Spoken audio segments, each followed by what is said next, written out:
والمؤمنون والمؤمنات بعضهم أولياء بعض يأمرون بالمعروف وينهون عن المنكر ويقيمون الصلاة ويؤتون الزكاة ويطيعون الله ورسوله أولئك سيرحمهم الله إن الله عزيز حكيم জোরে বলুন আল্লাহু আকবার। সূরার নাম হলো সূরাতুত তাওবা, আয়াত নাম্বার ৭১। এই আয়াতে আল্লাহ রাব্বুল আলামিন মুমিনদেরকে দেখতে চান প্রথমে ওই সমস্ত গুণ নিয়ে। মুমিনদেরকে আল্লাহ তাআলা দেখতে চান কেমন গুণ দিয়ে, কেমন গুণ নিয়ে দেখতে চান? এক নাম্বার গুণ হলো মুমিন পুরুষ এবং মুমিনা নারীরা তারা হবে পরস্পরের পরম বন্ধু হবে। কিন্তু দুঃখজনক হলো সত্য, আজকে কুফরি শক্তি এক হতে পারলেও মুসলিম শক্তি আজকে এক হতে পারে নাই। আমার বন্ধুগণ, বাজারে গেলে পরে কোনটা ইলিশ, বাসি ইলিশ কোনটা, কোন ইলিশ মাছটা পচে গেছে নষ্ট হয়ে গেছে, কোনটা টাটকা ইলিশ আমরা কি বুঝি না? বুঝতে পারি। আল্লাহ ভালো মন্দ বোঝার মতো ক্ষমতা সবাইকে দিয়েছেন। কোনটা ভালো কোনটা মন্দ সব মানুষ ভালো করে বোঝে। ইবনে তাইমিয়াকে বলা হলো, এরকম করে যুগে যুগে বড় বড় যারা দার্শনিক ছিলেন ইসলামের, তারা সঠিক দল কোনটা, হক দল কোনটা, বিভিন্ন প্রশ্ন তাদেরকে করা হয়েছে। যখন এমন একটা প্রশ্ন কোন একজন দার্শনিককে করা হয়েছে, হক দল চেনার উপায়টা কি? জবাবে তিনি বললেন, হক দলটা সেটাই যে দলের উপরে বাতিল শক্তির বন্দুকের নলটা তাক করানো, সেটাই হলো হক দল। এটা বুঝতে বেশি বুদ্ধির প্রয়োজন হয় না, বেশি জ্ঞানের প্রয়োজন হয় না। আমার নবীজি কি দুনিয়া থেকে নিশ্চিহ্ন করার জন্য কত বড় মাস্টার প্ল্যান করেছে, দেশ থেকে বিতাড়িত করেছে, হিজরত করতে বাধ্য হয়েছেন। অত্যাচার, জুলুম, নির্যাতন যে দলের উপরে সবচেয়ে বেশি চালানো হবে সেই দলটাই হলো হক দল। কষ্ট পাচ্ছেন নাকি আপনারা? রাগ করতেছেন না তো? আমার ভাইয়েরা, যে ইমান এনেছে সে তো হিংসুক হতে পারে না। যে ইমান এনেছে সে কখনো বান্দাকে ঠকাতে পারে না। যে ইমান এনেছে সে কখনো রাতকে দিন করতে পারে না, দিনকে রাত করতে পারে না। কিন্তু আমার দেশে বহু ইমানদার আছে না নাই বলেন? আছে, যারা হালালকে হারাম বানায়, হারামকে হালাল বানায় দেয়, দিনকে রাত করে, রাতকে দিন করে, বনের সম্পত্তি বনকে বুঝে দেয় না। ভাতিজা এতিম হয়ে গেছে, ভাতিজা এতিম হওয়ার কারণে সুযোগ বুঝে চাচা এতিমকে সম্পদ বুঝায় দেয় না। এমন চাচা তো পাকুন দিয়ায় নাই, আছে? বোনকে বুঝায় দেয় না সম্পত্তি। বাপ মারা গেছে, এক যুগ হলো, 12 বছর হলো মারা গেছে, বোনকে সম্পত্তি বুঝিয়ে দিতে হবে। বাপ মারা যাওয়ার সঙ্গে সঙ্গেই সবকে ডাক দিতে হবে। বাবার ঘাড়ের গামছাও যদি রেখে যায়, সেই গামছাকে 5 ভাই হলে পরে 5 টুকরা পর্যন্ত করতে হবে। এটাই তো ইসলাম, এটাই তো বিধান। কিন্তু বোনকে ভাইরা সম্পদগুলো বুঝে দেয় না। এক যুগ চলে যায়, বোনের অংশের জমিতে ধান লাগায়, সেই ধান নিজের গোলায় তোলে, আবার সেই ধান বিক্রি করে হজেও যায়। হজ তোমার কবুল হবে নাকি? বোনের সম্পত্তি তুমি মেরে খাচ্ছ, বোনের জমিতে তুমি ধান লাগায় সেই ধান তুলতেছো, হারাম তোমার খাবারের মধ্যে ঢুকায় ফেলতেছো। তোমার ইবাদত কবুল হবে না, সেজদা কবুল হবে না। আমার বন্ধুগণ, লিযযাকারি মিসলু হাযযিল উনসাইন, এবং শেষ আয়াতের শেষে বলা হচ্ছে তিলকা হুদুদুল্লাহ, এটা হলো আল্লাহর সীমা, লঙ্ঘন করা যাবে না। ওই সমস্ত স্বপ্নগুলো, বান্দাগুলো সব ধোঁকা, প্রতারণা। ওই স্বপ্নগুলো ক্ষণিকের স্বপ্ন, সব হেরে যাবে। আলিয়া থাকবে না, নার্গিস থাকবে না, সুইটি থাকবে না। কত স্বপ্ন তুমি আঁকো যুবক, যে মেয়েটার পিছনে তুমি সময় দিচ্ছ, লস, প্রজেক্ট, কোনো লাভ নাই। আমার মা, 12 বছর হলো মারা গেছে, বোনকে সম্পত্তি বুঝিয়ে দিতে হবে। বাপ মারা যাওয়ার সঙ্গে সঙ্গেই সবকে ডাক দিতে হবে। এটাই তো ইসলাম, এটাই তো বিধান। কিন্তু বোনকে ভাইরা সম্পদগুলো বুঝে দেয় না। ভাতিজা এতিম হয়ে গেছে, বোনকে বুঝায় দেয় না। আমার মা আপনি যে ছেলেটার হোন্ডার পিছনে বসে আপনি সময় দিচ্ছেন, সময়টা সম্পূর্ণ এটা হারাম পন্থায় চলে যাচ্ছে, লস প্রজেক্ট, কোনো লাভ নাই। এই যে যুবক যুবতীগুলো সময় বের করে সময়গুলো নষ্ট করতেছে, মাঝখান থেকে ফুসকাওয়ালার লাভ, ঠিক আছে না? ফুসকাওয়ালার, চুরি ফিতাওয়ালার লাভ, সব লস প্রজেক্ট। এগুলোতে কান দেওয়া যাবে না, এগুলোতে নজর দেওয়া যাবে না। যুবক, সময়টা নষ্ট করে দিও না, যৌবন নষ্ট করে ফেলো না।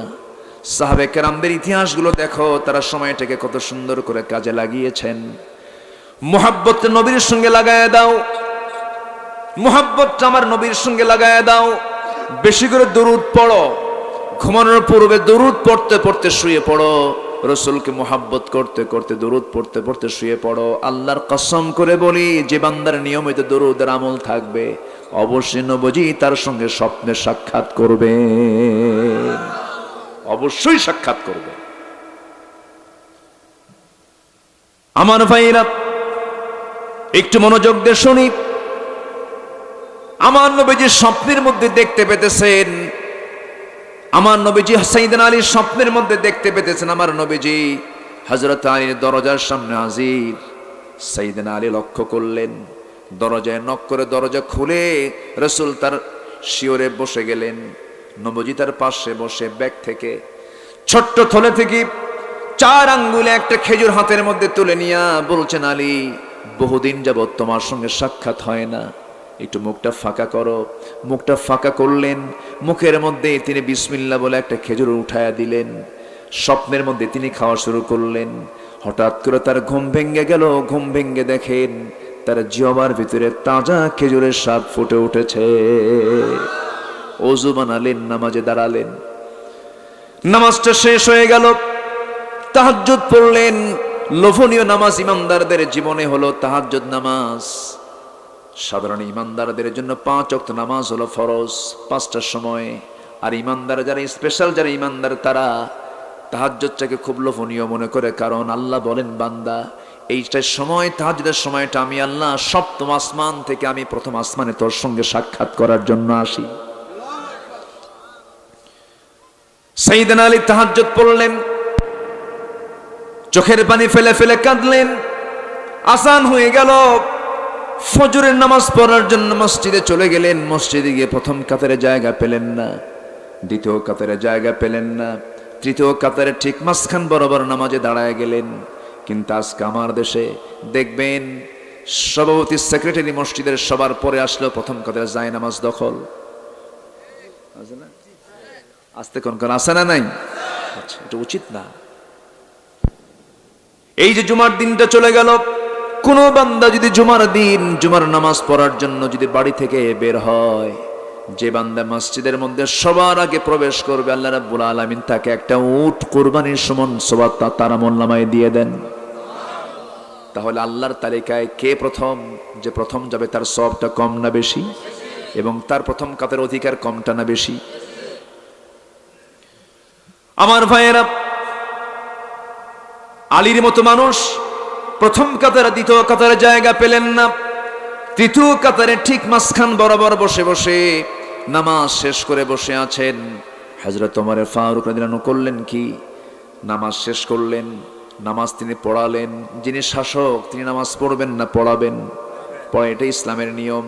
শাসক হবেন যিনি, ইমামতি করবেন তিনি। এটাই হলো ইসলামী রাষ্ট্রের বৈশিষ্ট্য। কিন্তু আজকের যুগে কি আমরা তা দেখতে পাই নাকি? তা দেখতে পাই নাকি? দেখতে পাই না। ইমামত্ব তার হাতে থাকবে যার হাতে পাওয়ার থাকবে।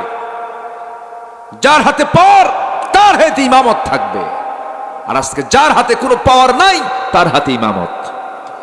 ঠিক কি না? তার হাতে আজকে ইমামত। হযরত ওমর নামাজ শেষ করলেন। নামাজ শেষ করে ডান দিকে তাকায় দেখেন কে যেন এক টোপলা খেজুর হাদিয়া স্বরূপ দিয়ে গেছে। কাউকে তিনি বন্টন করতে দিলেন না। অর্ধ দুনিয়ার শাসন করতে ওমরে ফারুক নিজেই সেই টোপলাটা হাতের মধ্যে নিয়ে প্রথম কাতারে সবাইকে জনে জনে 3টা 4টা করে খেজুর দিয়ে যেতেছেন। দ্বিতীয় কাতারে সবাইকে তাই করলেন। তৃতীয় কাতারে সাইয়েদনা আলীর আগের লোকটা পর্যন্ত 2-3টা খেজুর তার হাতে দেওয়া হলো। যখন আলীর সামনে দাঁড়ালেন, সাইয়েদনা ওমর ফারুক বলছেন, আলী মুখটা ফাঁকা করো। মুখটা ফাঁকা করলেন, 4 আঙ্গুলে একটা খেজুর নিয়ে তিনি বলেন মুখটা ফাঁকা করো। মুখের মধ্যে বিসমিল্লাহ বলে একটা খেজুর উঠায়া দিলেন, আর খেজুর দিলেন না। আলী বলছেন, ভাই ওমর, আরো খেজুর তো ব্যাগে ছিল, টোপলাই ছিল, আপনি আমাকে একটা খেজুর তো মুখে তুলে দিলেন কেন? কাঁদতে কাঁদতে ওমর ফারুক বলছেন, আলী রে, গত রাত্রে যদি আমার নবীজি একটার বেশি 2টা খেজুর খাওয়া দিতেন, আমিও তোমাকে 2টা খেজুরই খাওয়াইয়া দিতাম। স্বপ্ন পর্যন্ত এক হয়ে যেত, স্বপ্ন পর্যন্ত এক হয়ে যেত। অর্থাৎ যে স্বপ্ন আলী দেখেছেন সেই স্বপ্ন ওমরও দেখেছেন। কি মোহাব্বত, কি ভালোবাসা তাদের মধ্যে কাজ করেছে। আমার নবীজি মক্কা থেকে মদিনায় হিজরত করলেন।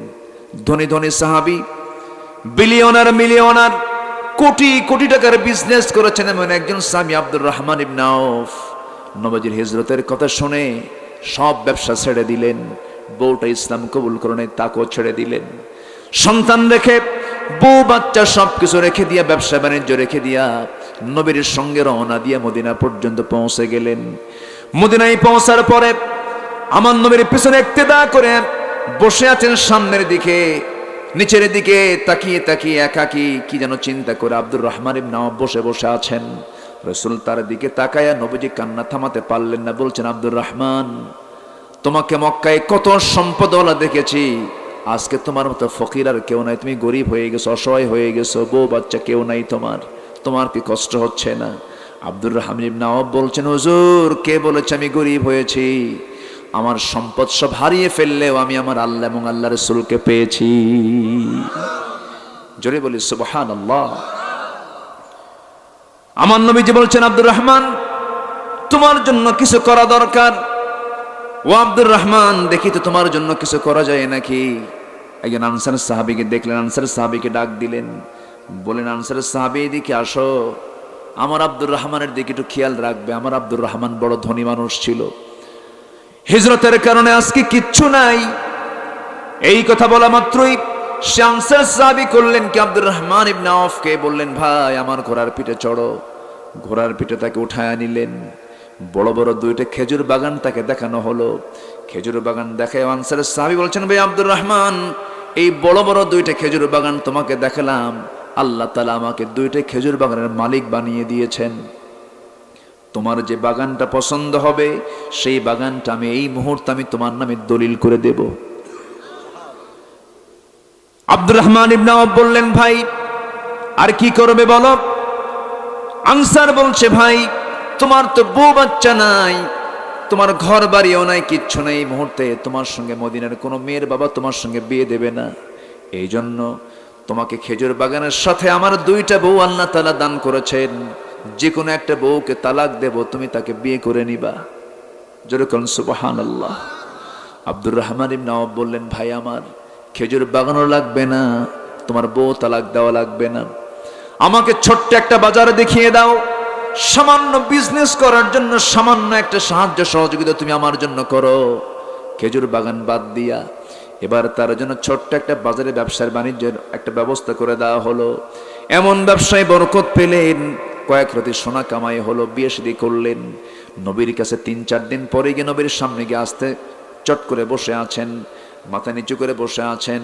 রাসূল বলছেন, আব্দুর রহমান, তোমার সুন্দর পোশাক আমি লক্ষ্য করছি, চেহারায় লাবণ্যতা চলে আসছি, 3-4 দিন যাবত তোমাকে আমার সামনে পাই না। আব্দুর রহমান, তুমি একটা কিছু করছো মনে হয়, বলো তো তুমি কি করেছো? হুজুর, বিয়ে শাদী করছি।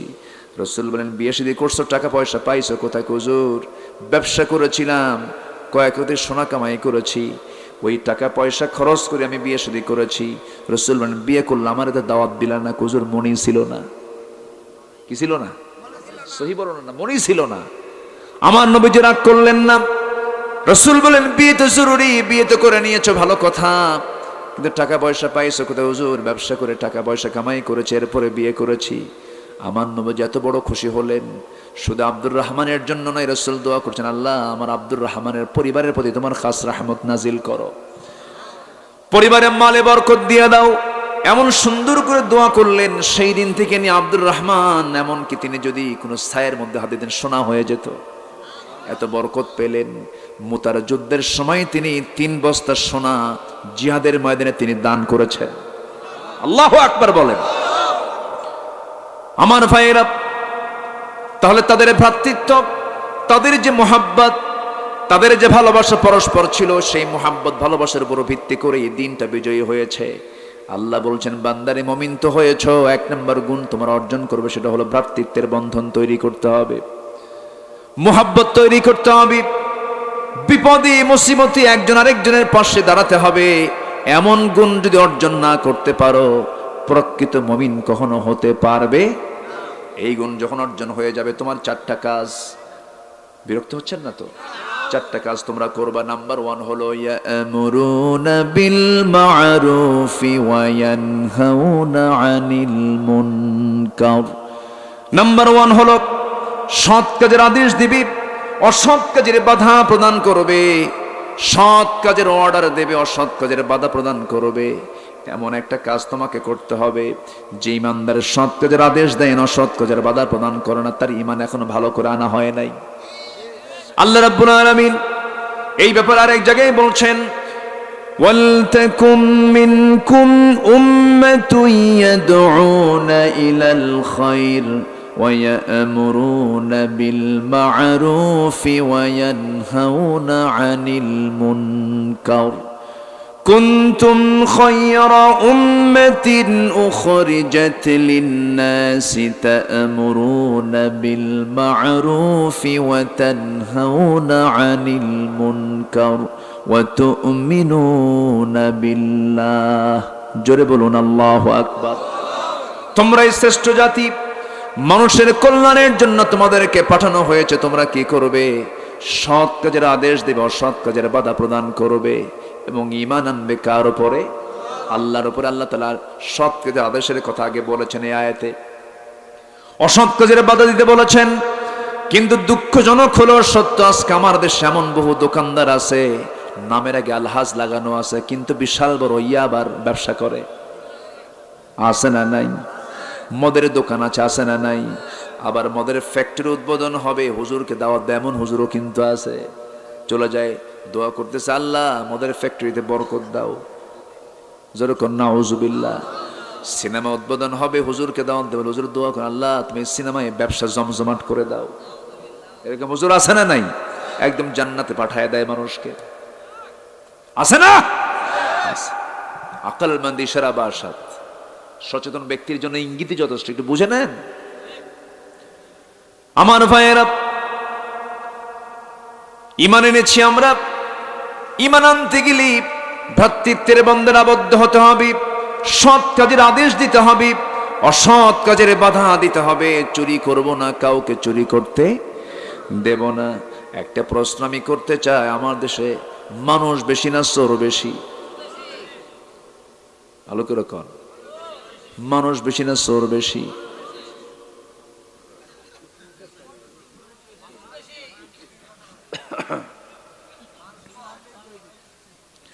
আমার দেশের নামাজি বেশি না বেনামাজি বেশি? যে নামাজ বাদ দেয় তার চেয়ে বড় চোর আছে নাকি? এখন বলেন তো, আমার দেশের মানুষ বেশি না চোর বেশি? চোরই তো বেশি। মসজিদে যাবেন, যদি নতুন জুতা কিনে যদি মসজিদে যান, জুতা কি বাইরে রাখেন না ভিতরে নেন? শহরের মসজিদগুলো তো কোনো কথাই নাই। নতুন জুতা হয়তো 2000 টাকা দিয়ে কিনেছেন, জুতাটা যদি বাইরে রেখে যদি মসজিদে ঢোকে, নামাজ হওয়াই কঠিন। মনোযোগী থাকবে না। জুতা আছে তো, এই চিন্তা করতে করতে শেষ হয়ে যাবে। জুতা হাতে নিয়ে যদি আবার পিছনে রেখে যদি নামাজে দাঁড়ায় যান, তাও টেনশন। জুতা আছে তো, সামনে রাখবেন। সামনে রেখে আপনি রুকুতে গেছেন, রুকু থেকে উঠে আপনি আবার দেখবেন, সেজদায় যে ভাববেন জুতা আছে তো। এই তো অবস্থা মসজিদের। আমি কি ভুল বলছি? ভুল বলছি? বাজারে যাবেন সাইকেল নিয়ে, এই দিকে তাকাইছেন, এদিকে তাকায় দেখেন সাইকেলটা নাই। গাড়ির মধ্যে উঠবেন, আপনি সিটিং বাসে উঠবেন, টাউন সার্ভিসে উঠবেন, পকেটের ভিতরে হাত দিয়ে থাকতে হয়। হাতে মোবাইল নিয়ে আসেন, গাড়ির মধ্যে কথা বলতেছেন, জানালা দিয়ে মারছেন, নিয়ে দৌড় কোন পিসার আছে না? আমার ভাইয়েরা, কোথায় পেলাম আমরা, কি পরিবেশ পেলাম আমরা? অথচ রাসূল বলেছেন এমন একটা সময় আসবে সানা থেকে হাজরামাউত পর্যন্ত একজন সুন্দরী নারী সৌন্দর্যের সকল পসরাকে ওপেন করে একাকিনী নিঃসঙ্গিনী রাতের বেলা চলবে। একটা পুরুষ তার দিকে তাকানোর সাহস পাবে না, একমাত্র আল্লাহর ভয়ে। সেই সোনালী সমাজ রাসূল গড়েছিলেন অন্য কিছু দিয়ে নয়। রাসূল গড়েছেন কি দিয়া? আসতে বলবেন না, কি দিয়া? সেই কোরআন যদি আজকেও সমাজে চালু হয়ে যায়, সমাজে যদি কোরআনকে যদি চালু করে দেওয়া হয়, সমস্ত হয়ে যাবে জান্নাতের টুকরা। কোরআনকে প্রতিষ্ঠার জন্য যদি প্রয়োজনে বুকের তাজা রক্ত ঢেলে দিতে হয়, রাজি আছেন না? রাজি আছেন কার? একটা হাত তুলে উঁচু করে আল্লাহকে সাক্ষী রেখে দেখায় দেন।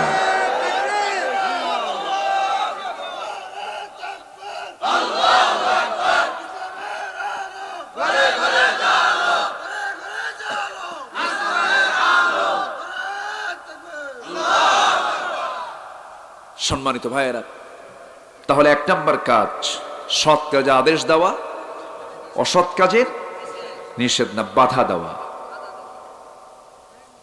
বাধার নিষেধের মধ্যে তফাৎ আছে। আমার নবীর দাওয়াত ছিল আমি চুরি করব না, কাউকে চুরি করতে দেব না। আমি জেনা করব না, কাউকে জেনা করতে। জেনা করলে তার শাস্তি হবে মিয়াতে জালদা, তাকে 100 দররা বেত্রাঘাত করতে হবে যদি সে অবিবাহিত হয়। আর যদি বিবাহিত যদি কোনো জেনাকার হয় তাহলে ফারজুমুহুমা নাকালাম মিনাল্লাহ, তাকে পাথর মেরে শেষ করে দাও। বিধানকার? আসতে বলবেন না, কার? আল্লাহ। এই জাতীয় দাওয়াত যখন রাসূল দিলেন, আবু জেলদের কি মাথা ঠিক থাকার কথা? মাথা ঘুরে উঠছে, মুহাম্মদ এগুলো কয় কি? এ তো সব শেষ করে ফেলবে দেখতেছে। সুদ আমার ব্যবসা, দেখছেন আবু জেল সুদ নিয়ে আবু জেল কি কয়? সুদ আমার ব্যবসা। এরকম লোক এখন আছে না? নেই? আছে। সুদ তো মনে হয় পাকুন দিয়া নাই।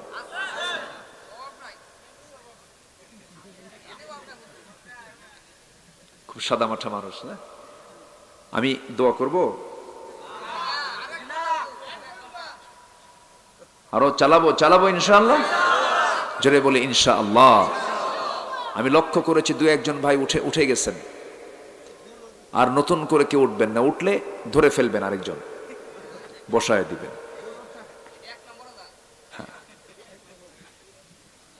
কাউকে উঠতে দিবেন না। রাগ করলেন নাকি আপনারা? আবার কি হুজুর নিয়ে আসছে, আবার জোর করে বসা রাখতে বলে? হ্যাঁ, বন্ধু তো বন্ধুর উপকারের জন্যই কাজ করবে। এখানে বসবে যতক্ষণ রহমত, ততক্ষণ। যাবেন কেন? বসায় দিবেন, কেউ যাবেন না। কি হয়েছে? আল্লাহ তুমি তাকে সুস্থ করে দাও। জোরে বলি আল্লাহুম্মা আমিন। কত বিচিত্র বান্দা দুনিয়াতে। সম্মানিত ভাইয়েরা, আবু জেহেল চিন্তা করলো মুহাম্মদ তো আমার ব্যবসায় লালবাতি জ্বালায় দেবে, সুদ তো আমি বন্ধ করতে পারবো না, জিনা তো আমি বন্ধ করতে পারবো না। নতুন করে সে ফোন দিয়ে আটালো। শেষ পর্যন্ত আমার নবীর বিরুদ্ধে মামলা হলো, দলীয় নিবন্ধন বাতিল হলো। আছে না?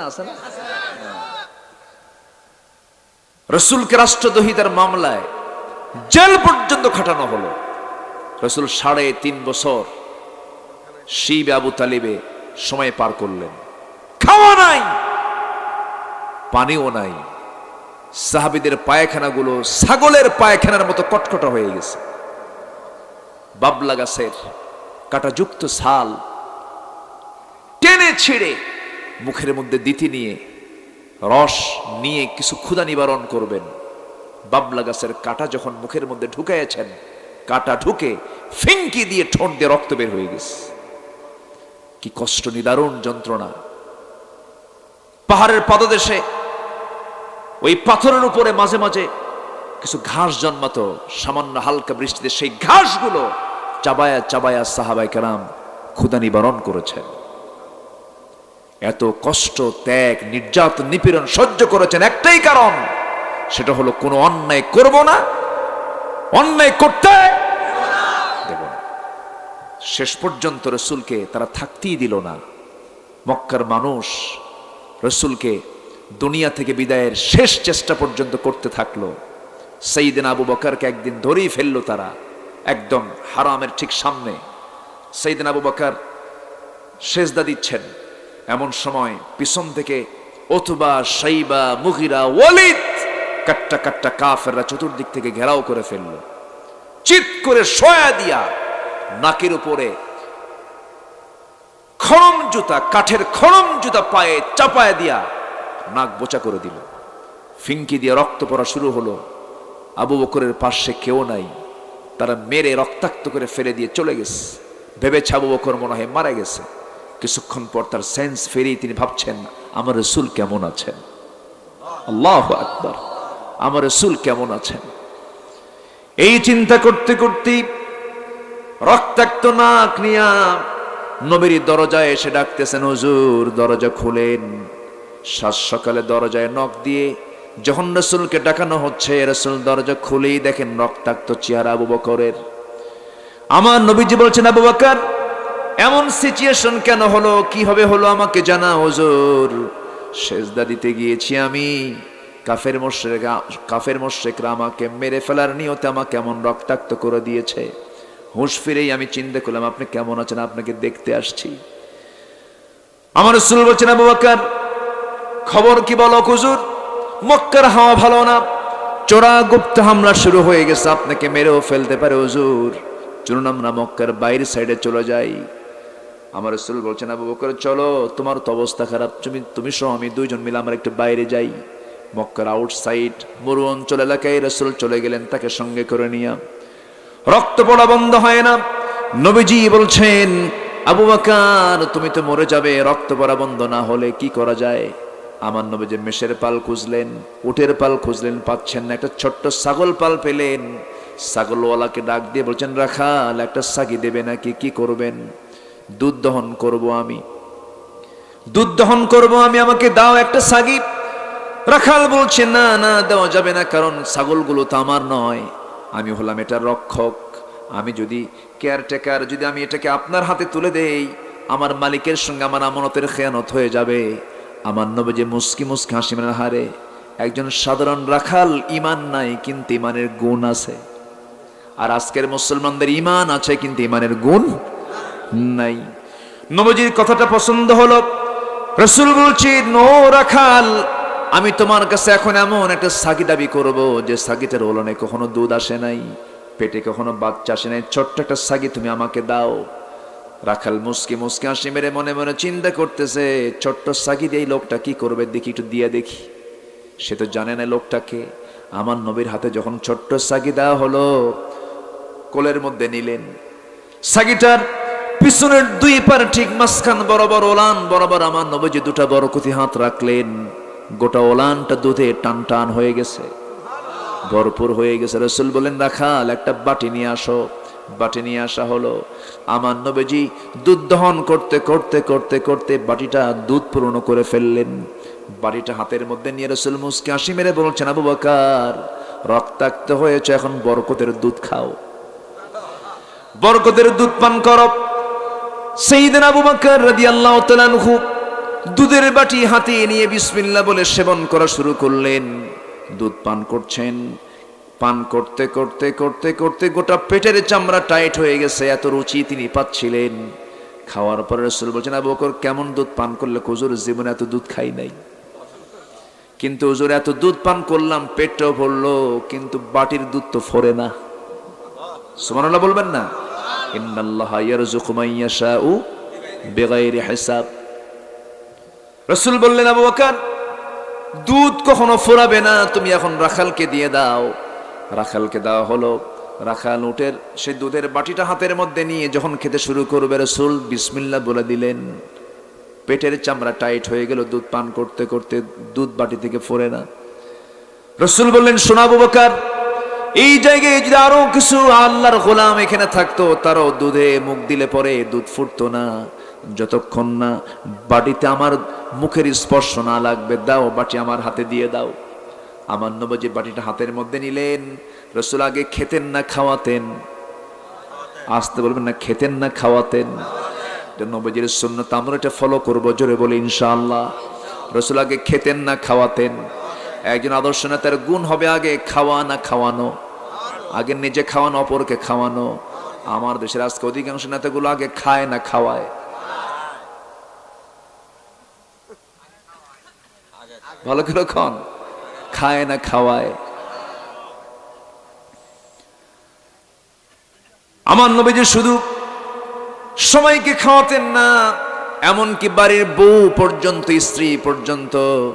আম্মা জান আয়েশা বলেন, ছাগলের গোশত নিয়ে যেতাম, রাসূল বলতেন ওই আয়েশা তুমি আগে খাওয়া শুরু করো।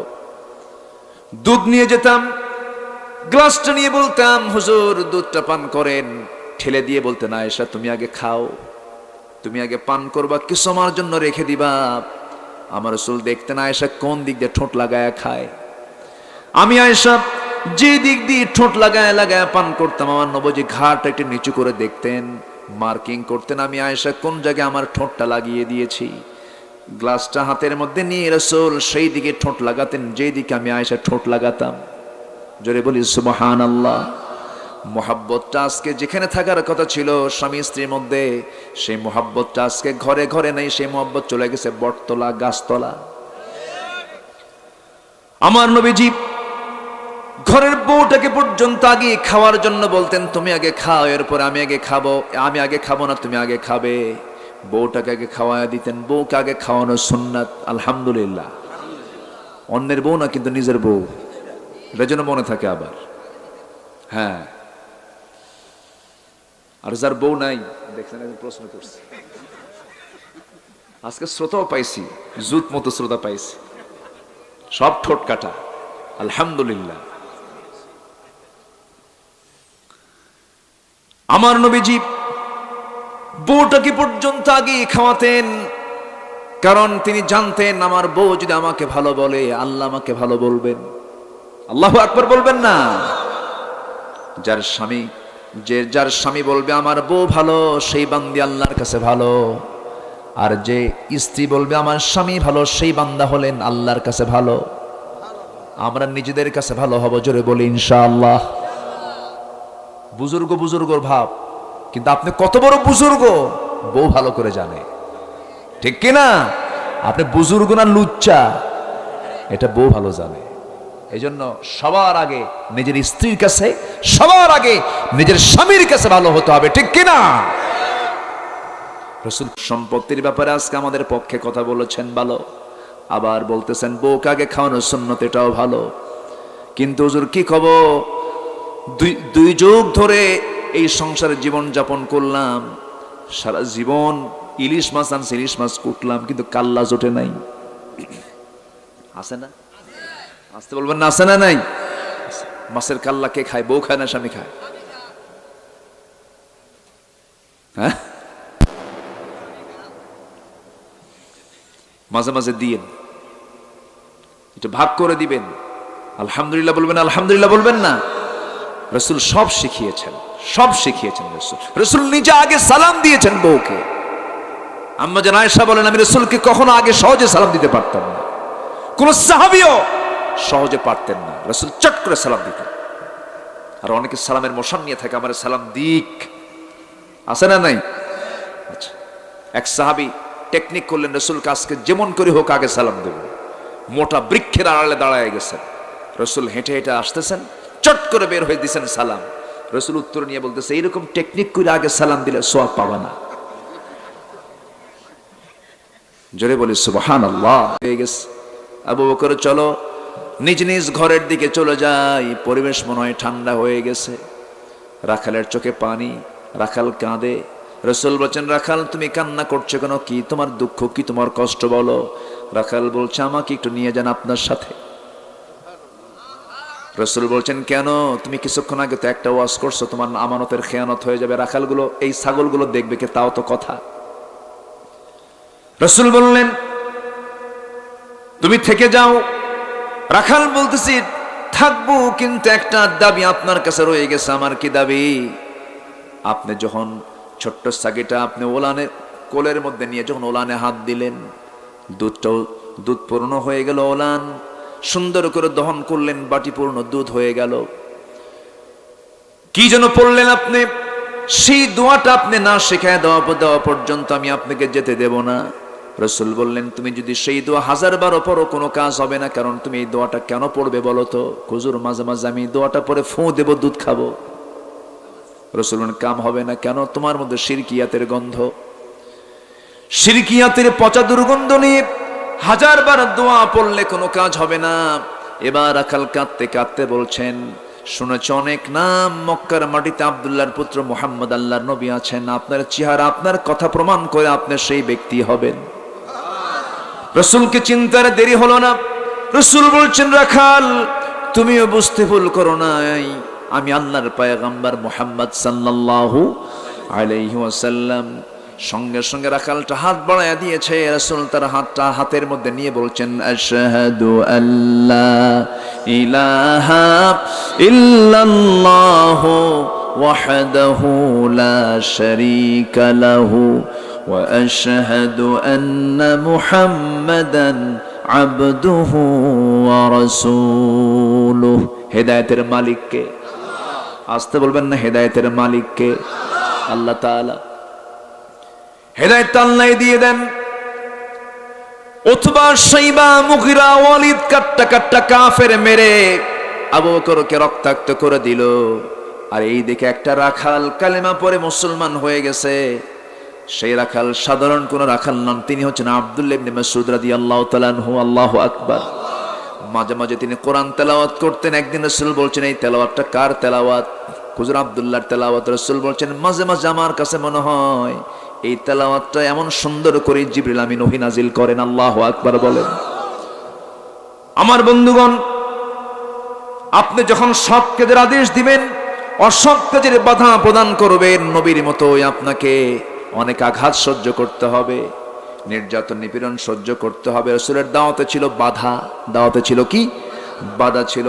সেইটাই প্রকৃত দাওয়াত, যে দাওয়াতে বাধা সৃষ্টি হয়, বাতিলরা খেপে যায়, রেগে যায়, সেটা হচ্ছে হকের দাওয়াত। সেটা কিসের দাওয়াত? হকের দাওয়াত। নাম্বার 2 হলো, 4টা গুণ তোমাকে অর্জন করতে হবে। নাম্বার 2 হলো ওয়ায়ুকিমুনাস সালাহ ওয়ায়ুতুনাস যাকাতা ওয়ায়ুতিউনাল্লাহা ওয়া রাসূলাহু উলাইকা সায়ারহামুহুমুল্লাহ ইন্নাল্লাহা আজিজুন হাকীম। জোরে বলুন আল্লাহু আকবার। নাম্বার 2 হলো নামাজ কায়েমের যারা সংগ্রাম করবে, নামাজ শুধু পড়লেই হবে না, নামাজ কায়েমের সংগ্রাম করতে হবে। আমাদের দেশে বহু নামাজি আছে সুদ খায়, বহু নামাজি আছে জিনার কাছে লিপ্ত হয়ে যায়, আছে না নাই বলেন? কিন্তু নামাজ যদি কায়েম হয়ে যায়, সুদ সমাজে থাকবে না। নামাজ যদি কায়েম হয়ে যায়, সমাজে জিনার কোনো পরিবেশ থাকবে না। নামাজ আদায় হলে সেই এলাকায়, সেই সমাজে সুদ থাকবে, জিনা থাকবে। নামাজ কায়েম হলে সেই সমাজে এগুলো থাকবে না। নামাজ কায়েম হোক সবাইকে চান নাকি? এটা কি এমনি এমনি আসবে নাকি? এমনি এমনি আসবে না। রাসূল হিজরত করেছেন, মদিনায় চলে গেছেন, বদর যুদ্ধ তাকে করতে হয়েছে, উহুদ যুদ্ধে অংশগ্রহণ করতে হয়েছে, উহুদের ময়দানে দাঁত ভাঙতে হয়েছে, খন্দকের প্রান্তরে কোদাল মারতে মারতে নবীজির কোমরটা হেরে গেছে। নবীজির মৃত্যুর দিন পর্যন্ত, খন্দকের পরীক্ষা খননের পর থেকে না মৃত্যুর দিন পর্যন্ত আমার নবীজি কোমর সোজা করে কখনো দাঁড়াতে পারেন নাই। যে দিন কায়েম করতে গিয়ে বিশ্বনবীর দাঁত হেরে যায়, কোমর হেরে যায়, সেই কোমর ভাঙ্গা, দাঁত ভাঙ্গা ইসলাম প্রতিষ্ঠার জন্য আমাদেরও ত্যাগ স্বীকার করার দরকার আছে না নাই? মুনাফিকরা নামাজ পড়তে পারে, মুনাফিকরা রোজা রাখতে পারে, মুনাফিকরা ময়দানে জিহাদে যেতে পারে না। ওরা বলে যত রক্ত লাগে দেব, প্রয়োজনে লোক পাঠাবো, আমি যাব না। এরকম পাবলিক আমার দেশে আছে না নাই? সময় যে আজকে কেন এত তাড়াতাড়ি চলে যাচ্ছে বুঝলাম না।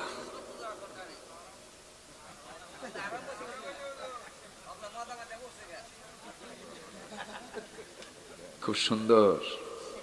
ফজর পড়বো না ইনশাআল্লাহ? আগামীকালকে মাহফিল কিন্তু আছে এখানে, আসবেন না? ডাবল করে নিয়ে আসবেন। আগামীকালকে আরো সুন্দর পরিবেশ থাকবে, আকাশে সূর্য উঠে যাবে ইনশাআল্লাহ। জি, আল্লাহ আগামীকালকে মাহফিলকে সফল করে দিন, জোরে বলি আমিন। ঈমান এত সস্তা নয়। মাঝে মাঝে নিজের মনকে প্রশ্ন করতে হবে, নিজের বিবেককে প্রশ্ন করতে হবে, তুই কি ঈমানদার আছিস না মুনাফিক হইছিস? মাঝে মাঝে প্রশ্ন করব আমরা। ঈমানদার মিথ্যাবাদী হয় না, ঈমানদার ওজনে কম দেয় না, ঈমানদার কাউকে ঠকায় না। কিন্তু আমার দেশে এগুলোর চরিত্র আছে না নাই? আচ্ছা, এগুলো বাদ দিয়ে দেব। জোরে বলি ইনশাআল্লাহ, আর জোরে বলি ইনশাআল্লাহ। এরপরে বলছেন ওয়ায়ুতুনাজ যাকাত, এবং যাকাত যারা আদায় করে, নামাজ আছে যার, যাকাত আছে তার। যাকাত দেওয়া জরিমানা না ফরজ? অনেকে জরিমানা মনে করে, বলে কি জানেন, যে সরকার ধরছে ট্যাক্স, আবার আল্লাহ ধরছে আরেক ট্যাক্স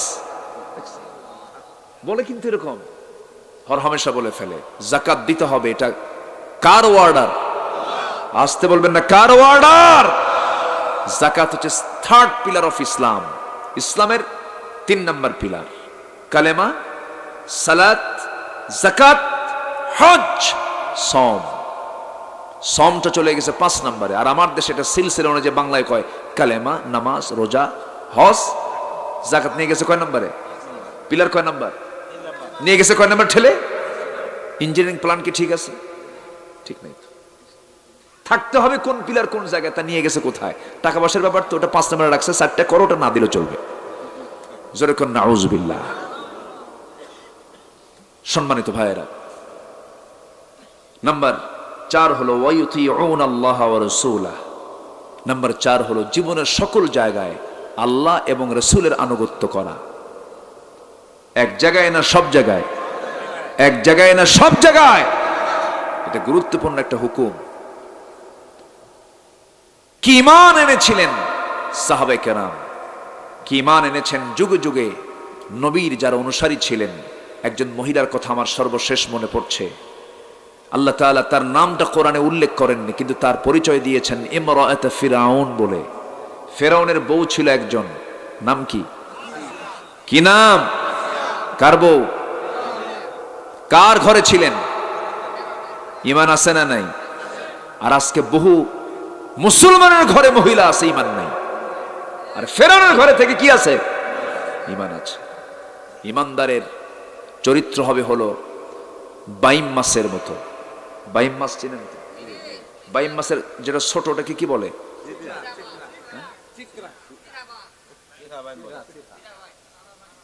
চিরা, চিকরা। আচ্ছা, চিকরা মানে বাইম মাছের ছোট ভাই, যেটা ছোট মাছ। এই বাইম মাছ বসবাস করে কোথায় বলেন তো? কাদায়। কাদায় থাকে। এই চরম কাদার ভিতরে থাকার পরেও তার শরীরে কি কোনো কাদা লেগে থাকে? লাগে? সে কাদা লাগাতে দেয় না, তার শরীরে কাদা লাগে না। ঈমানদারের চরিত্র হবে বাইম মাছের মতো। হাজারো পাপ পঙ্কিলতার মাঝে সে বসবাস করলেও পাপ তাকে স্পর্শ করবে না। ফেরাউন কত বড় অদ্ভুত ছিল, সীমা লঙ্ঘনকারী ছিল। সেই ফেরাউনের ঘরে বসবাস ছিল কার? আসিয়ার। ঈমান আছে না নাই? কি ঈমান তার মধ্যে, কি আনুগত্য আল্লাহর এবং তার রাসূলের।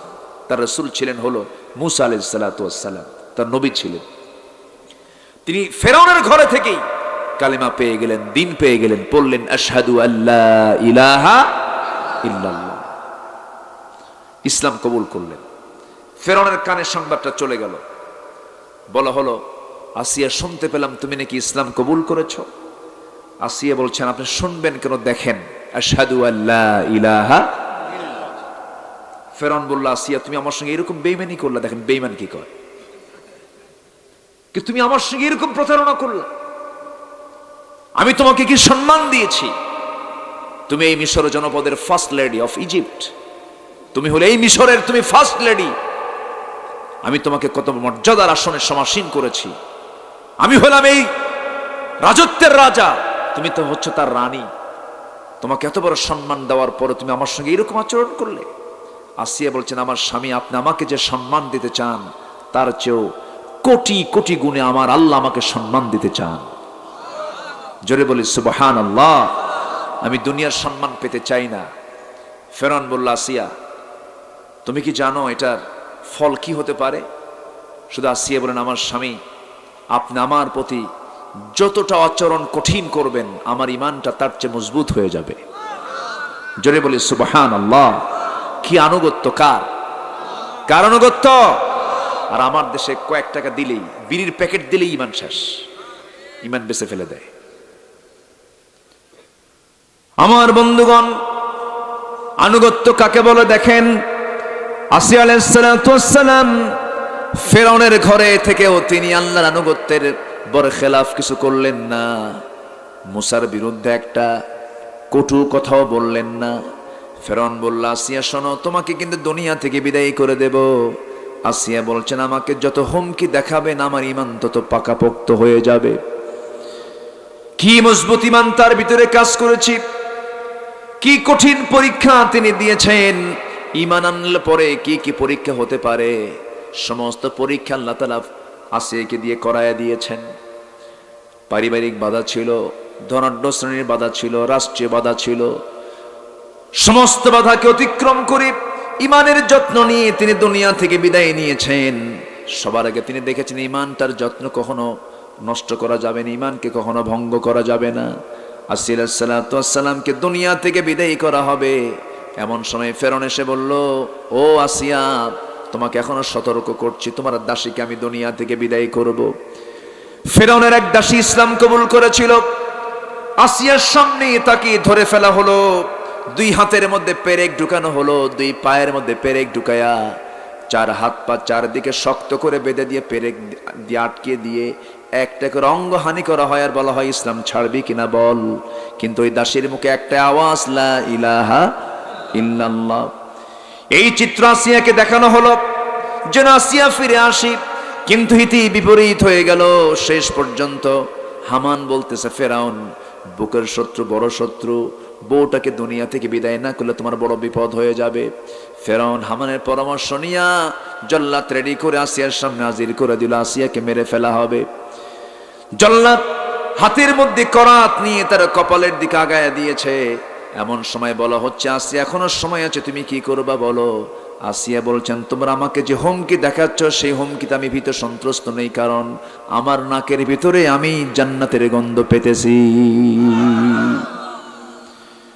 আসিয়া আলাইহিস সালাতু ওয়াস সালাম ঠিক এই কঠিন মুহূর্তে কি করলেন, কি মজবুত ইমানদারের পরিচয় দিলেন। করাত যখন তার কপালে নেওয়া হলো, রক্ত পড়বে, টপ টপ করে গড়ে গড়ে রক্তগুলো পড়তেছে, দুই টুকরা করে তাকে দুনিয়া থেকে শহীদ করে দেওয়া হচ্ছে। এমন সময় আসিয়া আল্লাহকে বললেন, আসিয়া আলাইহিস সালাতু ওয়াস সালাম দোয়া করছেন। কি দোয়াটা? সেই দোয়া আল্লাহ তাআলা এমন সুন্দরভাবে পছন্দ করে নিয়েছেন যে তার কিতাব ছিল তাওরাত, অথচ তার দোয়াটা স্থান পেয়েছে কোরআনের ভিতরে। জোরে বলি সুবহানাল্লাহ। কি দোয়া করলেন? রব্বি বিনিলি ইনদাকা বাইতান ফিল জান্নাতি ওয়া নাজ্জিনি মিন ফিরআউনা ওয়া আমালিহি। আল্লাহ, আমি তো দুনিয়া থেকে বিদায় হচ্ছি, ও আল্লাহ তুমি আমার জন্য বানায় দিবা ইনদাকা, তোমার কাছে, বাইতান একটা ঘর, ফিল জান্নাহ জান্নাতের মধ্যে। আল্লাহ, আমি বেশি ঘর চাই না, মাত্র ছোট্ট ঘর চাই, যে ঘরের দেওয়ালটা হবে তোমার ঘরের দেওয়ালের সাথে। জোরে বলি সুবহানাল্লাহ। আমি দুনিয়া থেকে বিদায় নেব আল্লাহ, আমার কাছে, তোমার কাছে ফিরে যাওয়াটা আমার জন্য উত্তম। ওয়ানাজ্জিনি মিন ফিরআউনা ওয়া আমালিহি, ফেরাউন থেকে, তার দুষ্কর্ম থেকে তুমি আল্লাহ আমাকে বাঁচায় দাও। এমন সুন্দর দোয়া করলেন। দোয়া করতে করতে দুনিয়া থেকে বিদায় নিলেন। আর গোটা দুনিয়ার সমস্ত নারী সমাজ, সমস্ত মুসলিম সমাজকে জানান দিচ্ছেন, দেখো দুনিয়ার সমস্ত পদ পদবী, সমস্ত দুনিয়াবী সমস্ত মোহ সবকিছু মাইনাস করে আল্লাহর পদে টিকে থেকে কেমন করে জান্নাতে যেতে হয়। জোরে বলেন সুবহানাল্লাহ। আনুগত্য, এই চারটা কাজ যারা করবে আল্লাহ রাব্বুল আলামিন বলছেন, উলাইকা সায়ারহামুহুমুল্লাহ, এই সমস্ত বান্দাগুলোই হবে আল্লাহর রহমত প্রাপ্ত বান্দা। জোরে বলি সুবহানাল্লাহ, আরো জোরে বলি সুবহানাল্লাহ। আমার বন্ধুগণ, আজকের যারা মাহফিল আসছেন সবাইকে ফজর নামাজ পড়বো নাকি? সবাইকে পড়তে রাজি আছি? একটু হাত তুলে দেখান তো, পড়বেন কারা কারা? জোরে বলি ইয়া আল্লাহ আমাদেরকে ফজর, জোহর, আসর, মাগরিব, ইশা 5 ওয়াক্ত সালাত আদায় করার তৌফিক তুমি আল্লাহ দিয়া দাও। জোরে বলি আমিন, আরো জোরে আমিন। কষ্ট পেলেন? বাড়িতে সবার মা, বোন, স্ত্রী আছে না নাই? আছে। তাদেরকে পর্দার বিষয়টা আমরা খুব সতর্ক রাখবো, যেন তারা পর্দার খেলাফ যেন কোনো কাজ না করেন। জোরে বলি ইনশাআল্লাহ। মেয়েদের ঈমান ধ্বংস করার জন্য আজকের মিডিয়াগুলো সবচেয়ে বড় ভূমিকা পালন করছে। বিশেষ করে ভারতীয় চ্যানেল থেকে মা বোনদেরকে দূরে রাখার জোর চেষ্টা করতে হবে, যেন তারা এই সমস্ত অপসংস্কৃতির আগ্রাসনে নিজেদের জীবনকে, চরিত্রকে নষ্ট না করে ফেলে। আল্লাহ তুমি সকলকে সচেতন হওয়ার তৌফিক দিয়ে দাও। জোরে বলি আল্লাহুম্মা আমিন। অনেক রাত হয়েছে। ও আচ্ছা, ঠিক আছে। সম্মানিত ভাইয়েরা, তো এই মাহফিল কি কত বছর হলো চলে? এটা এখানে এই বছর নতুন, তাই আগে টানে চলতো, এখানে জায়গা হবে না বলে। না, তা ঠিক আছে, মানে মাহফিলটা তো আগের থেকে চলে আসতেছে। জি, কত বছর লেখেন নাই তো? হ্যাঁ, এটা হুজুর পাকিস্তান আমলের আগের তো চলে। আল্লাহু আকবার। তাহলে লিখবেন না যে 50তম অথবা 60তম মাহফিলের বয়স লিখবেন, এটা হলো, এটা লিখে ফেলবে না একটা আইডিয়া করে, হয়তো 2-1 বছর কম বেশি হোক, কিন্তু একটা ঐতিহ্য আছে তো। আল্লাহ তুমি মাহফিলকে কবুল করো। জোরে বলি আল্লাহুম্মা আমিন। অনেক রাত করে আপনাদেরকে আমি কষ্টের মধ্যে ফেলে দিয়েছি। আগামীকালকে আসবেন না ইনশাআল্লাহ? জি জি, যদি আল্লাহ তাআলা তৌফিক দেন আমরা আসবো। ফজর নামাজ যেন মিস না হয়। এই যে বসে, হ্যাঁ বসেন সবাই। তো মাহফিল কমিটি এই মাহফিলটা পরিচালনা করতে নিয়ে, এটা ছিল আগে কোথায় প্যান্ডেলটা? সেখানে আর পরিবেশ নাই, ওটা খুলে আবার নিয়ে আসছেন এখানে। আল্লাহু আকবার। জি, আগামীতে এই মাহফিল হবে আবার। জোরে বলি ইনশাআল্লাহ, জোরে বলি ইনশাআল্লাহ। তো মাহফিল যেন প্রত্যেক বছর হয়, এটার জন্য মাহফিল কমিটি একটু আপনার বরকত পেতে চায়। আমরা যারা এসেছি একটু মেহেরবানি করে যদি মাহফিলের সার্বিক দিক তাকিয়ে একটু আমরা আন্তরিকতা দেখিয়ে, ওয়াজ শোনা যেমন ইবাদত, কোরআনের জন্য, দ্বীনের জন্য, ইসলামের জন্য কিছু খরচ করাও কি ইবাদত। তো যদি তাহলে ভাবতে হবে যে পিছনে আমাকে ওয়াসওয়াসা দেওয়ার জন্য একজন প্রস্তুতি নিচ্ছে, কে? বসে। বহু সময় তো বহু জায়গায় দিয়েছি। সম্মানিত ভাইয়েরা, তাহলে সবকিছুর মূল বিষয় হলো আমাদের ঈমানটা মজবুত করার দরকার। সবার পরে না সবার আগে? সবার পরে না সবার আগে? এটা ফান্ডামেন্টাল দিক, এটা হচ্ছে মূল দিক। আমাকে ভালো করে ঈমান আনতে হবে, ঈমানটাকে ফ্রেশ রাখতে হবে, ফ্রেশ। জীবনের মধ্যে কোনো ভেজাল থাকবে না, এমন জাতীয় ঈমান আমাকে আনতে হবে। অনেক ঈমানদার ঈমানের দাবি করবে, কিন্তু সে মুনাফিক হয়ে বসে আছে না? আছে। আমরা সেই ঈমান আনতে চাই না। আমরা যে ঈমান আনলে পরে আমার আল্লাহ রাজি হবেন, খুশি হবেন, এমন ঈমান আমরা আনবো। জোরে বলি ইনশাআল্লাহ। এখন সেই ঈমানটা আনবো কেমনে? সেই ঈমান আনার জন্য যে কিতাবের সঙ্গে সবচেয়ে বেশি সম্পর্ক রাখা দরকার, সেই কিতাবের নামটা কি বলেন? কোরআন। একটা প্রশ্ন করি, সেই প্রশ্ন হলো, এখানে যারা বসে আছেন, আমরা এখানে কোনো হিন্দু ভাই আছে কি? কোনো খ্রিস্টান নাই? বৌদ্ধ? কিছু বৌদ্ধ আমার দেশে আছে না? খ্রিস্টান আছে, হিন্দু আছে। কোটালীপাড়া আমার এক মাহফিল ছিল, এই তো গত মাসে। কোটালীপাড়ায় মাহফিলে বসলাম, তো বললাম মুসলমান কারা কারা, হাত তুললো। অন্য ধর্মের লোক কারা কারা, দেখি হাত বেশি উঠলো। হিন্দু ভাইরা বেশি সেখানে। সেখানে 60% হিন্দু, মাহফিলেও হিন্দু লোক বেশি বসে আছে। তারা কোরআন শোনার জন্য। কোরআন কি শুধু মুসলমানের জন্য নাকি? সবার জন্য। কোরআন সবার জন্য। এখানে সব মুসলমান, কিছু বাচ্চারা ওখানে কিচিরমিচির আওয়াজ করছে, একটু খেয়াল করেন। বাচ্চারা ওখানে আওয়াজ করছে, একটু ভলেন্টিয়ার ভাইদের মধ্যে একজন যান, যেটা থামায় দেন। সম্মানিত ভাইয়েরা, তাহলে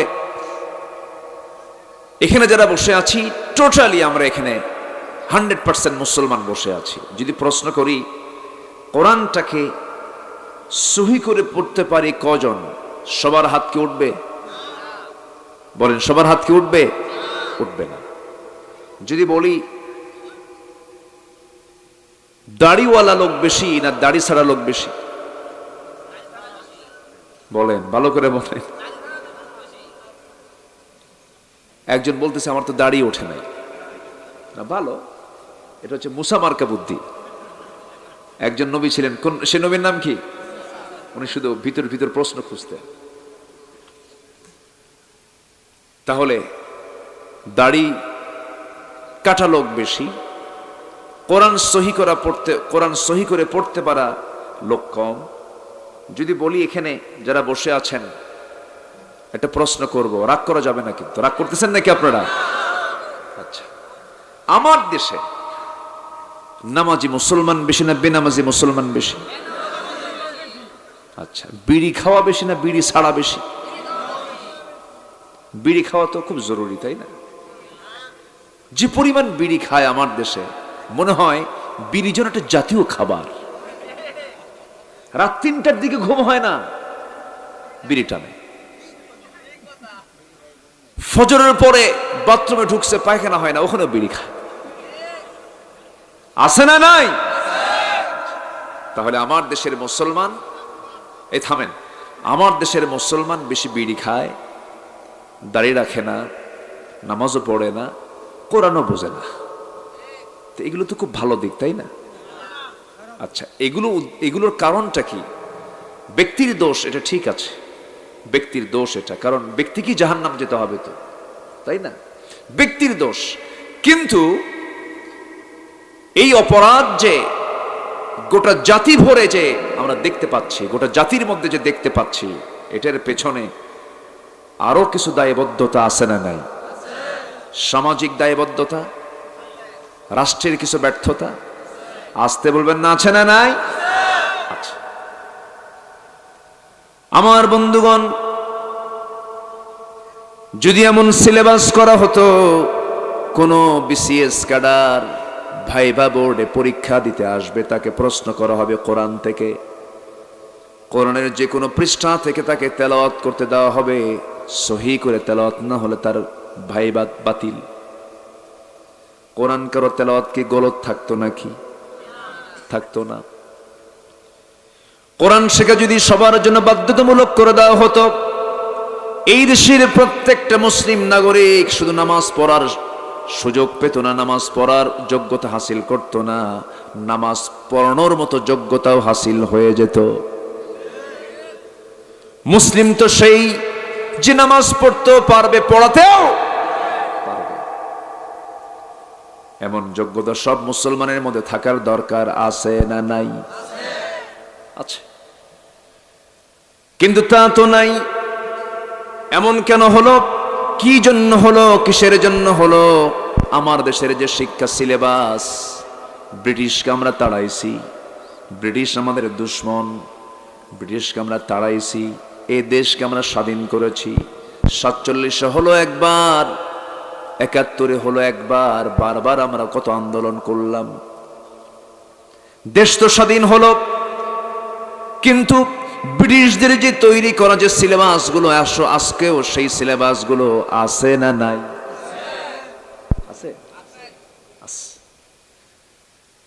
আবার সেই সিলেবাসের ভিতরে আবার উল্টা পাল্টা কত কি ঢুকানো হয়েছে।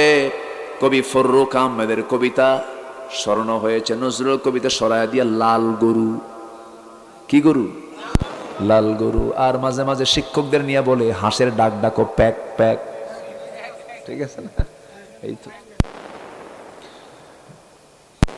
একজন মেয়ে, ছোট্ট মেয়ে ধীরে ধীরে বড় হতে হতে তার অঙ্গের যে পরিবর্তনগুলো হয়, সে বড় হতে হতে সে যৌবনে পদার্পণ হয়, তার কি কি অঙ্গের পরিবর্তনগুলো হয় তাকে ক্লাসে শেখানো হয়।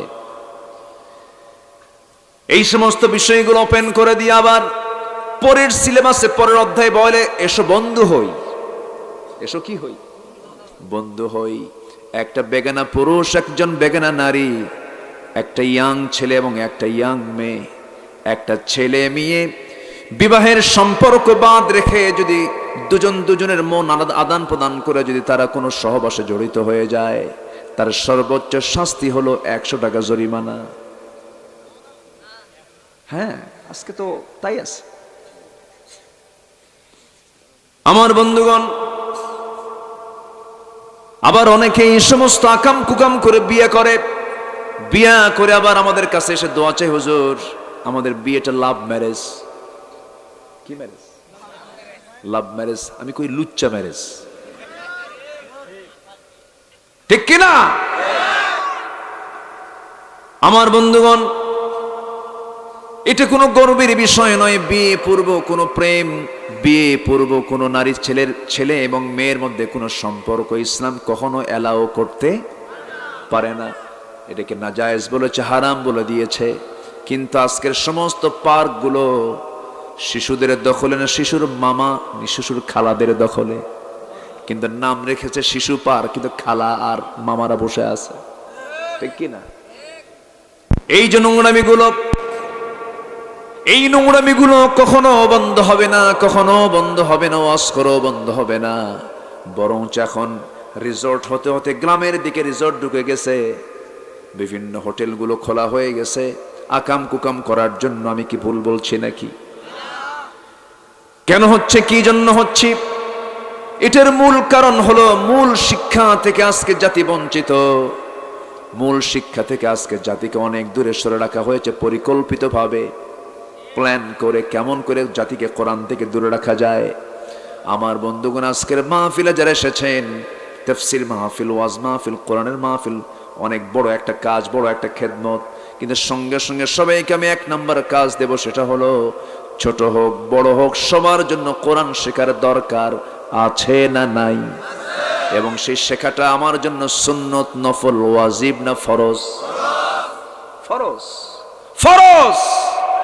কোরআন শেখা ফরজ, যা ছাড়া নামাজ হবে না। এত বড় একটা জরুরি শিক্ষা, সেই শিক্ষা থেকে বিশাল একটা অংশ আজকে বঞ্চিত হয়ে আছে। তারা কোরআন শেখার সুযোগ পর্যন্ত পায় নাই, কারণ সেই পরিবেশটাই তো নাই। আমার ভাইয়েরা, এই জন্য আমাদের সবার জীবনের প্রথম কাজটা হবে, নিজে শিখতে পারে নাই শিখে নেব। সন্তানকে, এই ডিসেম্বর মাস শেষ হয়ে যাচ্ছে, সন্তানকে বছরের শুরুতে কোরআন শেখা হয় যে জায়গায়, সেই জায়গায় সন্তানকে দেব। জোরে বলি ইনশাআল্লাহ, আর জোরে বলি ইনশাআল্লাহ। শিক্ষা ছাড়া নিজের জীবন গড়া যাবে না, শিক্ষা ছাড়া জান্নাত পাওয়া যাবে না। কোন মূর্খ জান্নাত পাবে না। হয়তো কথাটা শুনে অনেকে হয়তো মনক্ষুণ্ণ হলেন কিনা জানি না। মূর্খ এটা কেন বললাম? আপনাকে কামিল পাস করতে হবে না, আপনাকে মাস্টার্স ডিগ্রি নিতে হবে না, আপনাকে বিসিএস ক্যাডার হতে হবে না, আপনাকে দাওরায়ে হাদিস করতে হবে না। ন্যূনতম হালাল এবং হারামের জ্ঞান সবার জন্য জানার দরকার আছে না নয়? আচ্ছা, সেটাই তো জানি না আমরা, সেটাই তো জানি না। শিক্ষিত এমএ পাস যদি বলা হয় ডেকে, ভাই ওযুর ফরজ কয়টাকে? 14টা। কম কথা 10টা বেশি কইছে। আছে না এরকম? আছে না এরকম মূর্খ? আছে না নাই? ফরজ গোসল বোঝে না, ফরজ গোসল বোঝে না, বোঝে না। আছে, বহু আছে। সম্মানিত ভাইয়েরা, অথচ যেগুলো জানা ফরজ ছিল, আবার ওরা আবার আলেমদের বিরুদ্ধে কথাও বলে, আছে না? ওরা বলে আমরা কি কোরআন পড়ি না, বুঝি না, খুব হুঙ্কার ছাড়ে। আবার বলে আগামীকাল ঈদুল ফিতরের জানাজা নামাজ, ঈদুল আজহার জানাজা নামাজ, আছে না নাই? খুব হুঙ্কার ছাড়ে। সম্মানিত ভাইয়েরা, এক কানা গেছে মসজিদে নামাজ পড়তে, মাগরিবের নামাজ পড়বে। তো আজানের পূর্বে ওই অন্ধ লোকটা ইমাম সাহেবের সামনে গিয়ে বসছে। গল্প করতে করতেই হঠাৎ করে বাকবিতণ্ডা শুরু, চরম ঝগড়া। আজান হয়ে গেছে, নামাজে ইমাম দাঁড়ায় গেছে, মুসল্লি ওই অন্ধ লোকটা কানা লোকটা পিছনে দাঁড়ায় গেছে। ইমাম সাহেব সূরা ফাতিহা পড়ার পরে এমন একটা আয়াত বলছে, যে আয়াতের অংশ হলো ওয়াকানা মিনাল কাফিরিন। কানা মনে মনে চিন্তা করে, কিছুক্ষণ আগে গন্ডগোল হলো, নামাজের ভিতরে ফতোয়া জারি হলো, আমি কানা কাফের। গেছে মেজাজ খারাপ হয়ে, কিচ্ছু বলে নাই, চলে গেছে। আগে গোসায় ফেটে পড়ে চলে গেছে বাড়িতে। দ্বিতীয় দিন আবার আসছে। দ্বিতীয় দিন এসে আবার মাগরিবের সময় নামাজে দাঁড়াইছে। যেদিকে এদিকে যিনি ইমাম, তার আবার একটা পা হলো খাটো, ন্যাংলা সাইজের। ইমাম সাহেব নামাজ শুরু করছে। যে আয়াতটা আগের দিন সন্ধ্যায় বলেছে, সে আয়াতটা পরের দিন সন্ধ্যায় আবার বলতেছে। যখন বলছে ওয়াকানা মিনাল কাফিরিন, কানার মেজাজ দেখে কে, এই দিন আর সহ্য করতে না পেরে সে নামাজের মধ্যে উল্টা লোকমা ও ল্যাংরানা মিনাল ফাসিকিন। আমি কানা যদি কাফের হই, তুই ন্যাংরা হলি ফাসিক। ওরা কোরআন বসে ওই কানার মতো। আসতে বলবেন না, জোরে বলুন ঠিক কিনা।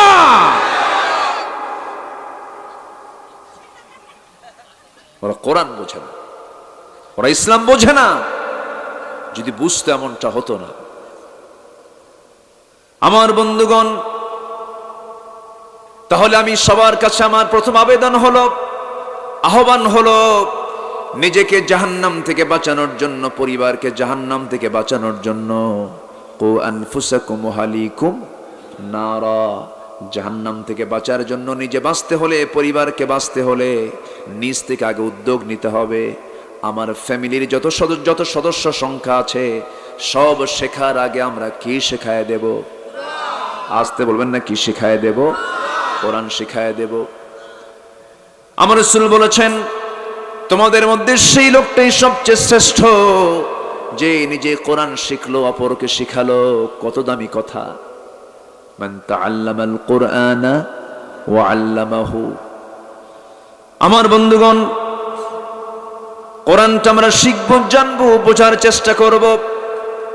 যার মধ্যে কোরআন নাই, তার দিলটা হলো একটা উজান বাড়ির মতো, বিরান বাড়ির মতো। যে বাড়িতে কেউ বসবাস যদি না করে, সেখানে কীট পতঙ্গের বসবাস হয়। বিরান বাড়িতে সাপ বিচ্ছু পোকামাকড়ের বসবাস হয়ে যায়। লাইসা ফি জাওফি শাইইম মিনাল কুরআন কাল বাইতিল খারবি। আমার বন্ধুগণ, এই জন্য আমরা কোরআনটা বেশি করে শিখবো, কোরআন শুনবো, বেশি বেশি গান শুনবো। গান শুনবেন, গানের কাছে যাওয়া যাবে? অশ্লীল কোনো যন্ত্রের কাছে যাওয়া যাবে? আজকে বিয়ে হয়, আজকে সমাজের বিয়েগুলো হয়, বাদ্য ছাড়া বিয়ে আছে? বলেন। হিন্দু ভাইদের বিয়ের অনুষ্ঠান হয়, বাদ্যটাদ্য হয়, ওরা অন্য ধর্মের মানুষ। আজকে মুসলিম পরিবারে বাদ্যের পরিমাণ আরো কমছে না বাড়ছে? আরো বাড়ছে। ডিজে পার্টি করে না, ডেক সেট নিয়ে এসে বাজায়, গায়ে হলুদ দেয়, গায়ে হলুদ। 3 দিন আগে বিয়ে হয় নাই, হবু বিয়ানের কাছে যায়, বিয়ানকে সালাম দিয়ে বলে, পান খাওয়াবেন না? আকাম কুকাম আছে না নাই? আছে না নাই? এগুলো কি ইসলাম এলাও করে? না। এই নোংরামিগুলো বিয়ের অনুষ্ঠানগুলো তো হয়। বাদ্যযন্ত্র যখন বেড়ে যাবে, তখন ঘন ঘন ভূমিকম্প হবে। ভূমিকম্প হয় না এখন? হয় না? হয়। মাঝখানে হয়ে গেল তো। ভূমিকম্প হলে পরে উচিত ছিল গোটা জাতিকে নিয়ে একসঙ্গে ইস্তেগফার পড়া, আল্লাহর কাছে মাফ চাওয়া, ক্ষমা চাওয়া। আমাদের কোনো বড় বড় অপরাধের কারণে হয়তো এগুলো হচ্ছে, এগুলোর জন্য আল্লাহর কাছে রোনাজারি করা। কিন্তু তা তো হয় না, বরঞ্চ বাদ্যযন্ত্র, গান বাজনা কমছে না বাড়ছে? বাড়ছে। তাহলে পরিবারকে কোরআন শিখাবো, নিজেও শিখবো। কিন্তু কিছু বুড়ো চাচা আছেন, বলেন, বাবা 70 বছর বয়স হয়ে গেছে, কোরআনটা পড়বো কেমনে, মুখেই তো আসে না, পড়তেই পারি না। কিন্তু চাচাকে যখন বলি, চাচা আপনার যে টোক বাজারের মোড়ে 34% জায়গা এক দাগে আছে, সেই জমির দাগ নাম্বার কত? 93। টনটনা 93 নাম্বার দাগ বলতে পারেন। যদি বলা হয় চাচা রাজেন্দ্রপুর বাজারের মোড়ে আপনার যে 10 কাঠা জায়গা আছে তার দাগ নাম্বার কত? 101। সমস্ত জমির দাগ নাম্বার, আরএস নাম্বার, খতিয়ান নাম্বার সব টনটনা মুখস্থ। এই জাগতিক জীবনের 60-70 বছরের জিন্দেগির জমির দাগ নাম্বার, খতিয়ান নাম্বার সব আপনি জানলেন, কিন্তু আল্লাহ রাব্বুল আলামিন আপনাকে আপনার জন্য রেখে দিয়েছেন সর্বনিম্ন জান্নাত, 10টা পৃথিবীর মতো একটা জান্নাত। তার দাগ নাম্বার আছে না নাই? সেই দাগ নাম্বার তো আপনি জানলেন না। আপনি কোরআন পড়তে পারেন না, কিন্তু দাগ নাম্বার মুখস্থ আছে, সব আপনার জানা আছে। এটা আপনার নিয়তের বিশুদ্ধতার অভাব। আপনি চেষ্টা করেন। আল্লাহ বলছেন ওয়াল্লাযীনা জাহাদু ফীনা লানাহদিয়ান্নাহুম সুবুলানা। যে বান্দা আমার দিকে আসতে চায়, আমাকে জানার জন্য চেষ্টা করে আমার দিকে আসে, আমি তার জন্য একটা রাস্তা নয়, সুবুল সাবিলের বহু বচন, আমি তার জন্য অসংখ্য রাস্তা আমি তার জন্য খুলে দেই। জোরে কোন সুবহানাল্লাহ। মাহফিল আসছি, কোরআনের শিক্ষা নিয়ে যাব, যেমন করে হোক আমাকে কোরআন তেলাওয়াত শিখতে হবে, অর্থগুলো জানতে হবে, বুঝে আমল করতে হবে, কিরাআত, তিলাওয়াত, দিরাসাত সব থাকতে হবে। আমার ভাইয়েরা, আজকে যদি জাতি কোরআনটা জানতো, কোরআনটা যদি আজকে সম্পূর্ণ যদি বুঝতে পারত, আজকে জাতির ঘাড়ে এত বড় জুলুম কখনো চাপতো না। আসতে বলবেন না, জোরে বলুন ঠিক কি না? আমরা কেউ কি ভালো আছি? মসজিদে গেলেও নামাজ আরাম পাই না। কমিটির সমস্ত দায়িত্বশীলগুলো সভাপতি সুদখোর, সেক্রেটারি মদখোর, আছে না নাই? সভাপতি সুদখোর, সেক্রেটারি মদখোর, আর ক্যাশিয়ার হলো ঘুষখোর। 3 জন 3 পদে আছে।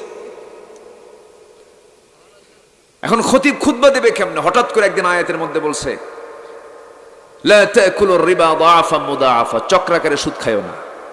এই আয়াত বলাও সারা, হঠাৎ করে খতিব সাহেব আর কাম্পাইনার সহদের দিকে চেয়ে চেয়ে ওয়াজটা করতেছে, একটু নজর দিয়েছে। নামাজ শেষে সভাপতি খতিব সাহেবের সামনে এসে বলতেছে, হুজুর আপনি সুদের বিরুদ্ধে ওয়াজ করছেন, ভালো কথা, কোরআন শরীফে আসছে ভালো, কিন্তু আপনি আমার দিকে চেয়ে থাকলেন কেন? কি কথা কি বুঝতেছেন? আজকে আমরা অন্যের প্রতিবাদটা করা ভুলে গেছি। উচিত ছিল ওই সমস্ত জালিম, মদখোর, সবখোর, ঘুষখোর ওই সমস্ত কমিটির মেম্বারদেরকে ঘাড় ধাক্কা দিয়ে কমিটি থেকে বের করে দেওয়া, ঠিক কিনা? তা তো করি না আমরা, চেয়ে থেকে শুধু দেখতেছি। আমরা দেখছি এগুলো। কি বললো এটা? হয় নাকি? হ্যাঁ, হয়। আমার কিছু ভাষা শিখান। জি, খুব ভালো। এই এলাকার ভাষাটার মধ্যে একটা মজা আছে, আলহামদুলিল্লাহ। একটু আপনাদের একটু মদের টানটা একটু বেশি হয়। যাইবাইন, ঠিক আছেন না?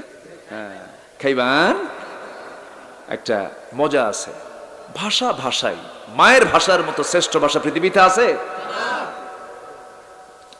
নোয়াখালীতে যাবেন, তারা আরেকটা টান মারে।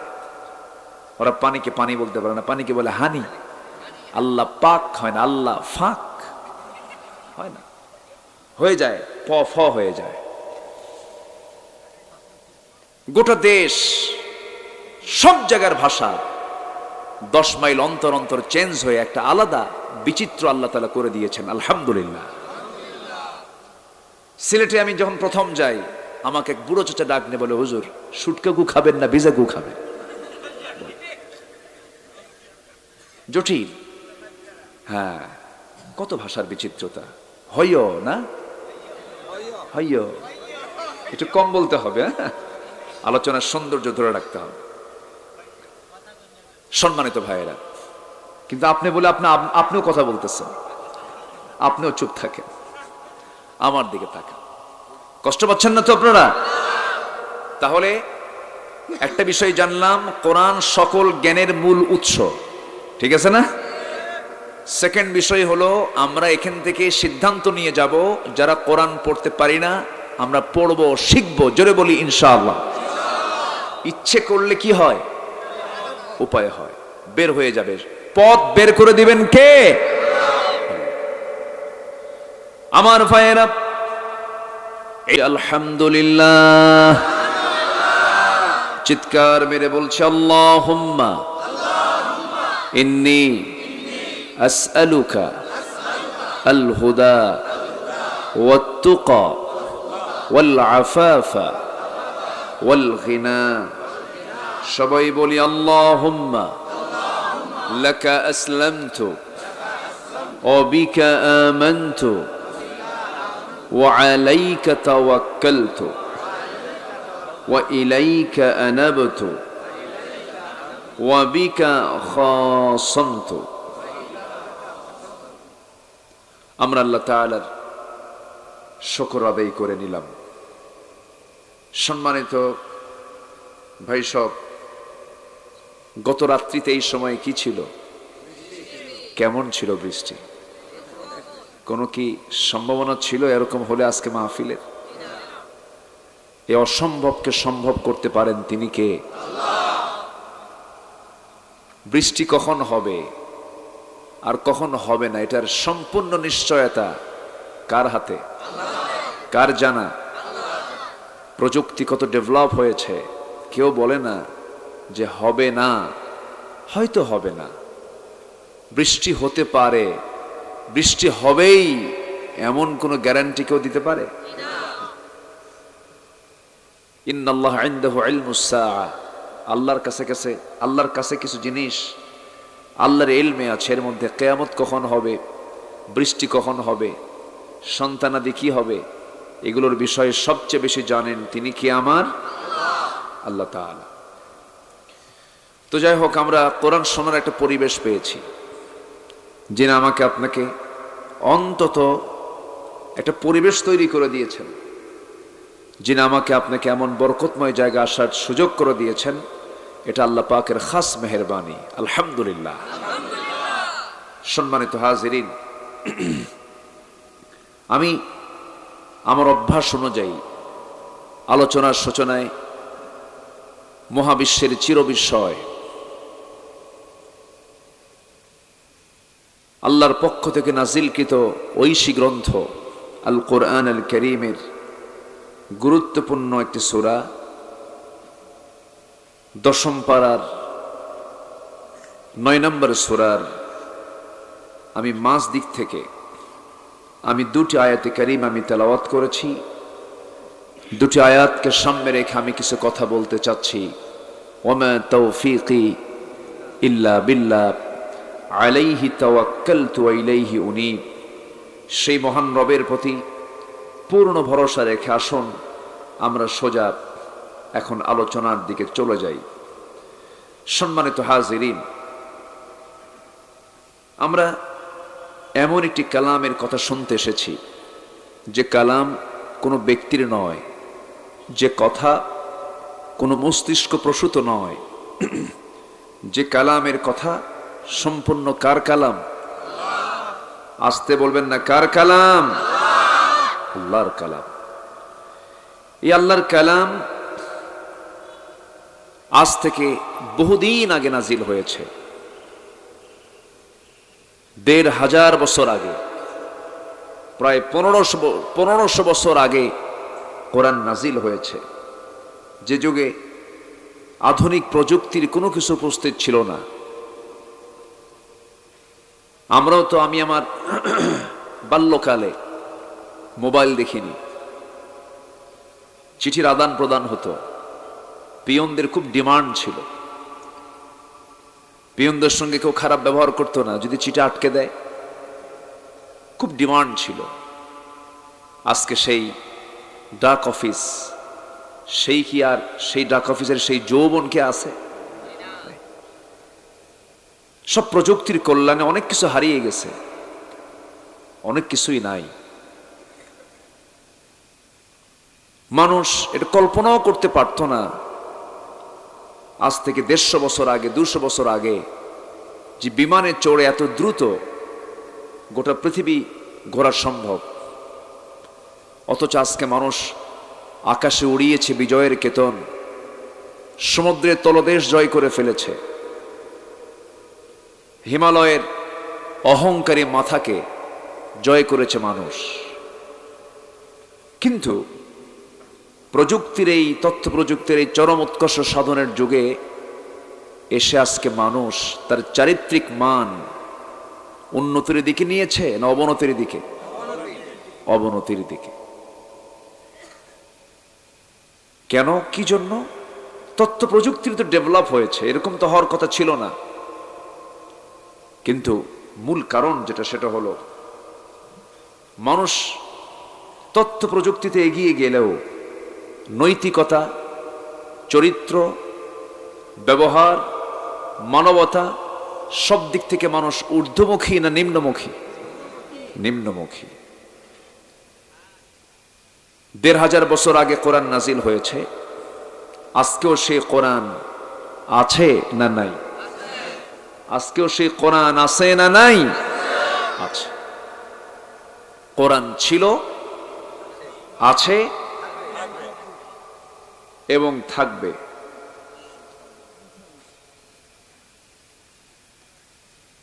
কোরআন 1500 বছর আগে নাজিল হলেও তথ্য প্রযুক্তির যুগেও কোরআন কি অচল? আসতে বলবেন না অচল, না এখনো সচল? সামনেও সামনেও সচল, সফলতা নিয়ে থেকে যাবে। কারণ এই তথ্য প্রযুক্তির যত উন্নয়ন হয়েছে, আধুনিক জ্ঞান বিজ্ঞান যত ডেভেলপ হয়েছে, সকল কিছুর পিছনে মূল উৎস হলো এই আল্লাহর কালাম কোরআন। জোরে বলি সুবহানাল্লাহ। কেমন করে? হয়তো বলবেন এটা কেমন করে হলো, কেমন করে এটা আপনি বললেন? আমেরিকার যে নাসা মহাকাশ গবেষণা কেন্দ্র, তাদের গবেষণার তালিকায় সেখানে 1 নম্বর স্থানে রেখেছে কোরআনকে। কোরআনকে নিয়ে তারা গবেষণা করে। কোরআন মহাকাশ নিয়ে কথা বলেছে, সমুদ্র জগৎ নিয়ে কথা বলেছে, সকল কিছুর উপস্থিতি আল্লাহ তাআলা এই কিতাবের মধ্যে ঘটিয়ে দিয়েছেন। কিয়ামত পর্যন্ত মানব জীবনের জন্য যা প্রয়োজন সব আয়োজন এই কিতাবের ভিতরে। জোরে বলে সুবহানাল্লাহ। আমি সম্প্রতি আমার দুবাই, কাতার, আরব গালফের কিছু দেশ আমার সফর করার সুযোগ হয়েছিল। কিছু দাওয়াতি কাজে আমি সেখানে গিয়েছিলাম। আমাদের আবুল কালাম ভাইয়ের বাড়ি তো এখানেই। কালাম ভাই ওই যে খাটো করে খুব সুন্দর কণ্ঠ আল্লাহ তাআলা তাকে দান করেছেন। উনি তো এখন দেশে নাই। জি, আমি জানি না উনি নাই। আমি দুবাই গেছি, আমার ফোন দিয়ে বলে, হুজুর কমিটির লোকজন আপনার সঙ্গে কি কথা বলছে জানি না। এরকম করতে করতে আমি ভাবছি যে উনি দেশে আছে। হঠাৎ করে ফোন দিয়ে দেখি আমার সামনে হাজির। বললাম, আপনি দুবাই কেমনে? আল্লাহ আমারে নিয়ে আসছে। সেখানে এই মাহফিলটার ডেট সিলেকশন হয়েছে। আমি আপনাদের এই চাঁদ মাখা মুখ আল্লাহ পাক আমাকে দেখাতে সুযোগ দিয়েছেন আল্লাহ তাআলা। আমিও আল্লাহর শুকরিয়া আদায় করছি, আলহামদুলিল্লাহ। তা আমি গত সেপ্টেম্বরে যখন ফিরতেছিলাম বিমানে চড়ে, বিমানে তো চড়ি মাঝে মাঝে, চড়তে হয়, এরকম কখনো মনে হয়নি। বিমানের উইন্ডো সাইডে, জানলার সাইডে বসে, অনেক উঁচুতে তখন বিমান, নিচের দিকে তাকায় দেখি বিশাল মেঘমালা। এই মেঘমালার স্তরগুলো দেখে ভাবলাম, এই বিশাল মেঘমালা আল্লাহ তুমি কেমনে ঝুলায় রাখছো? এটা কেমনে ঝুলায় রাখছো? মনে মনে চিন্তা করলাম, এটার কি ওজন আছে নাকি? ওজন থাকলে তো কঠিন ব্যাপার। একটু বিজ্ঞান নিয়ে ঘাটাঘাটি করলাম, সৌরজগতে তথ্য নিয়ে একটু চিন্তা করলাম, দেখি না, আছে, ওজন আছে। কিউমুলাস নামে কিছু মেঘমালা আছে যার ওজন হলো 200 টন। কিউমুলিনুম্বাস নামে কিছু মেঘমালা আছে যার ওজন হলো 10 লক্ষ টন। এই ওজনওয়ালা মেঘমালা যদি আল্লাহ তাআলা ছেড়ে দিতেন তাহলে কি এই বিল্ডিং গুলো থাকতো? কিছু থাকতো? ঝুলায় রেখেছেন তিনি কে? আল্লাহ তাআলা। এই মেঘমালাগুলো আল্লাহ রাব্বুল আলামিন ওজন আছে ঝুলিয়ে রেখেছেন, কখনো নিচে পড়ে না। এটা বিজ্ঞান আবিষ্কার করলো হালে এসে, আজ থেকে 1500 বছর আগে, যখন কোনো গবেষণা কেন্দ্র ছিল না। 1500 বছর আগে আল্লাহ রাব্বুল আলামিন বললেন, হুয়াল্লাযী ইউরীকুমুল বারকা খাওফান ওয়া তামআন ওয়া ইউশিস সাহাবাত সিকাল। জোরে বলুন আল্লাহু আকবার। সূরাতুর রা'দ আয়াত নম্বর 12। মহান রব্বুল আলামিন বলছেন, তিনি সেই মহান রব যিনি বিজলি দেখান, বিদ্যুৎ দেখান তোমাদের ভয়ের জন্য এবং আশার জন্য, এবং তিনি আকাশে উত্থিত করেন, আকাশে উঠান ঘন ভারী মেঘমালা। জোরে কোন সুবহানাল্লাহ। এই ভারীটাকে ঝুলায় রেখেছেন মহাশূন্যে, তিনি কে? তাহলে বিজ্ঞান কি প্রমাণ করেছে না কোরআন থেকে ধার নিয়েছে? ধার নিয়েছে। একটি আলোচিত থিওরি হলো বিগ ব্যাং থিওরি। এই পৃথিবীতে যে আমরা বসবাস করছি, বিশাল একটা মহাশূন্য আমরা লক্ষ্য করছি, এরপরে আকাশ। এই যে মহাশূন্যতা, এই মহাশূন্য একসময় ছিল না। আকাশ এবং পৃথিবী দুটো একসঙ্গে লাগানো ছিল। বিজ্ঞান এই থিওরিকে বিগ ব্যাং থিওরি বলে অভিহিত করেছে। অথচ আল্লাহ রাব্বুল আলামিন আজ থেকে 1500 বছর আগে জানিয়ে দিচ্ছেন। আল্লাহ রাব্বুল আলামিন সুন্দর করে বলেন, আওয়ালাম ইয়ারাল্লাযীনা কাফারু আন্নাস সামাওয়াতি ওয়াল আরদা কানাতা রাতকান ফাফাতাকনাহুমা وجعلنا من الماء كل شيء حي। জোরে বলুন আল্লাহু আকবার।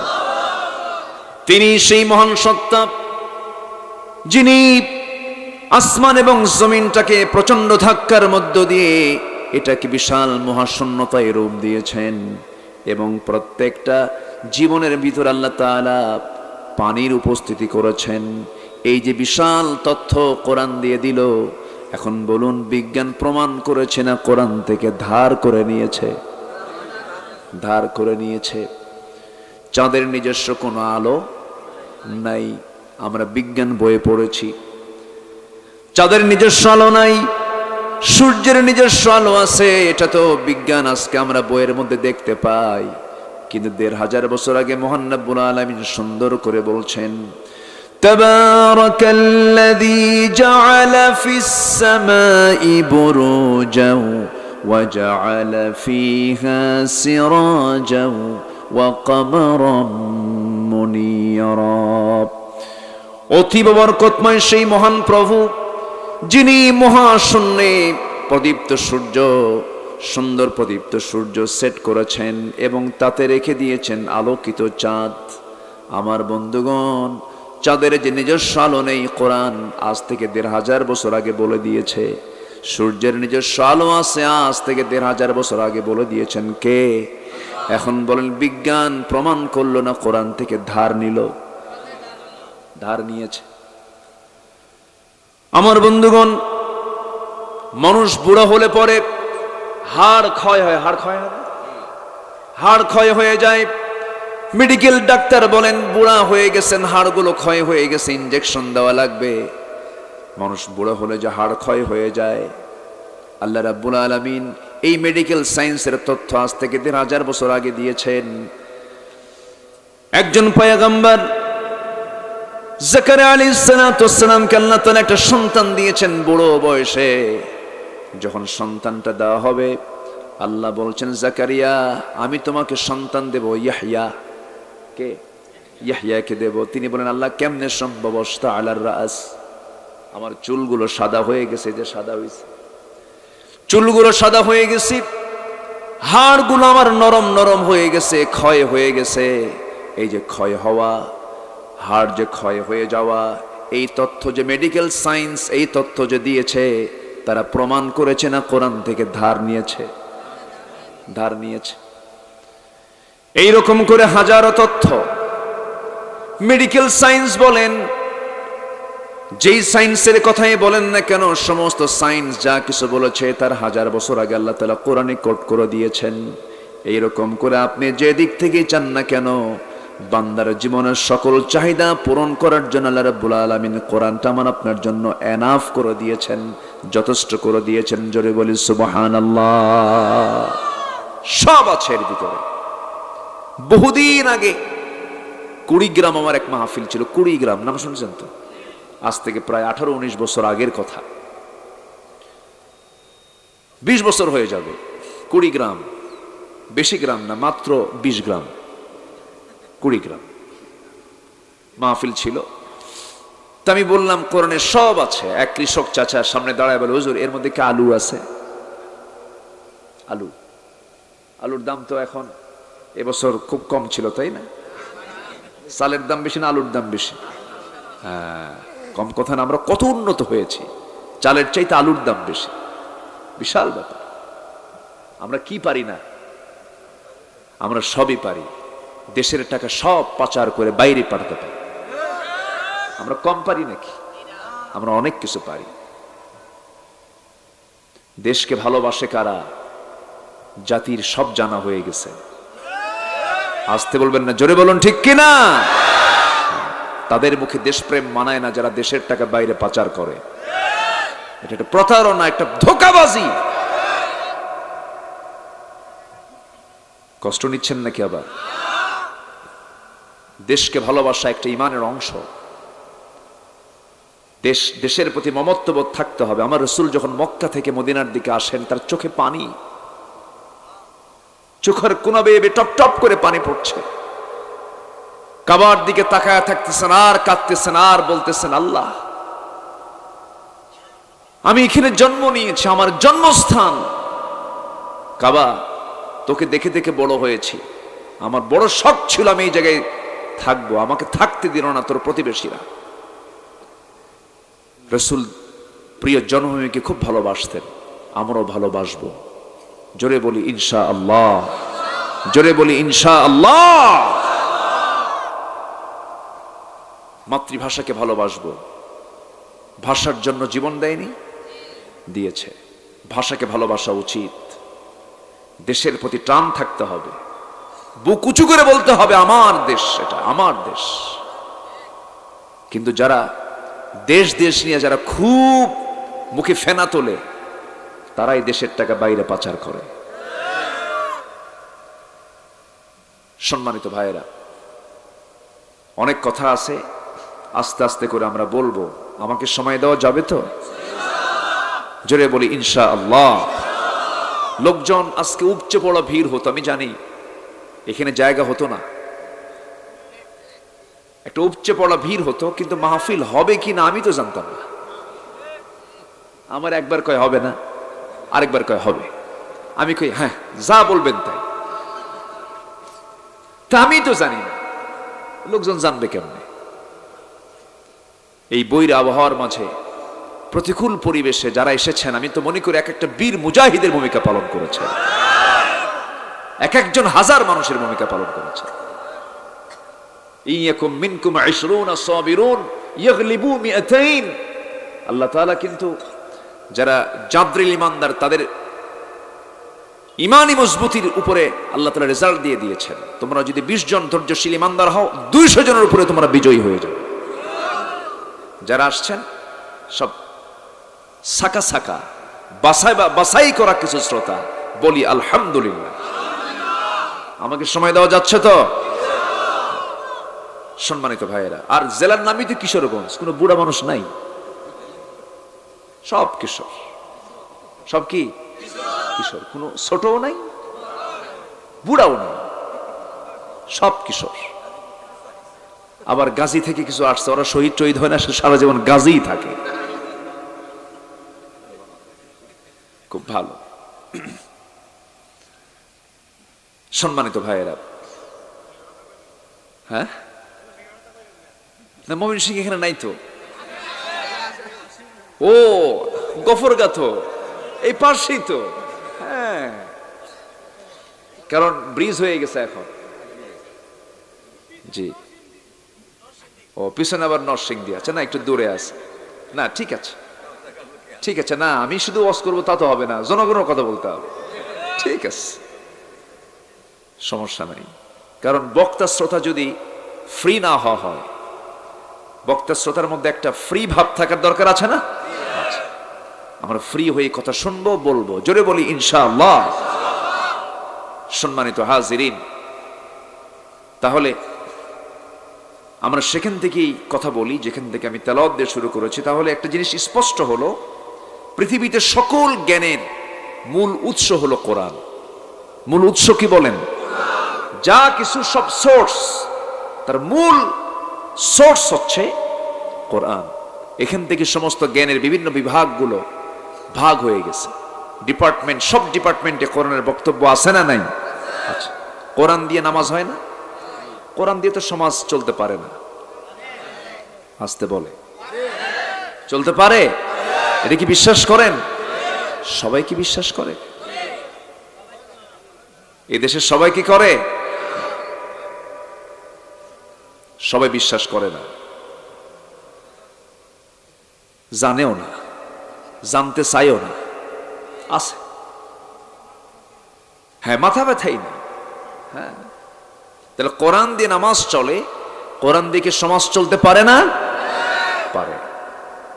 যদি চলে, সে সমাজটা হবে কি সমাজ বলেন? সেই সমাজে চুরি থাকবে না, ডাকাতি থাকবে, আজকে তো এগুলো কিছু নাই।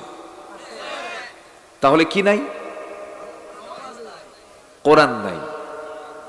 কোরআনই সমাজ না থাকার কারণে আজকে চুরি আছে না নাই? ডাকাতি, সন্ত্রাসী, ছিনতাই, রাহাজানি, হত্যা, খুন, গুম সবই আছে। আমার বন্ধুগণ, একটু কান লাগাবেন, মনোযোগ দিয়ে শুনতে হবে। আল্লাহ রাব্বুল আলামিন সুন্দর করে বলছেন, বান্দা আমি তোমার উপরে আসমানের সমস্ত রহমতের দরজা খুলে দেব, দুনিয়ার সমস্ত রহমতের দরজা খুলে দেব। শর্ত হলো তোমাকে ঈমান আনতে হবে কার উপরে? ওয়ালাউ আন্না আহলাল কুরা আমানু ওয়াত্তাকাউ লাফাতাহনা আলাইহিম বারাকাতিম মিনাস সামাই ওয়াল আরদ। জোরে বলুন আল্লাহু আকবার। সমস্ত রহমতের দরজা খুলে দেওয়া হবে ঈমান যদি আনতে পারো, তাকওয়া যদি অবলম্বন করতে পারো। আমার বন্ধু, আরেক জায়গায় আল্লাহ রাব্বুল আলামিন বলছেন, ওয়া'আদাল্লাহুল্লাযীনা আমানু মিনকুম ওয়া আমিলুস সালিহাত লা ইস্তাখলিফান্নাহুম ফিল আরদ।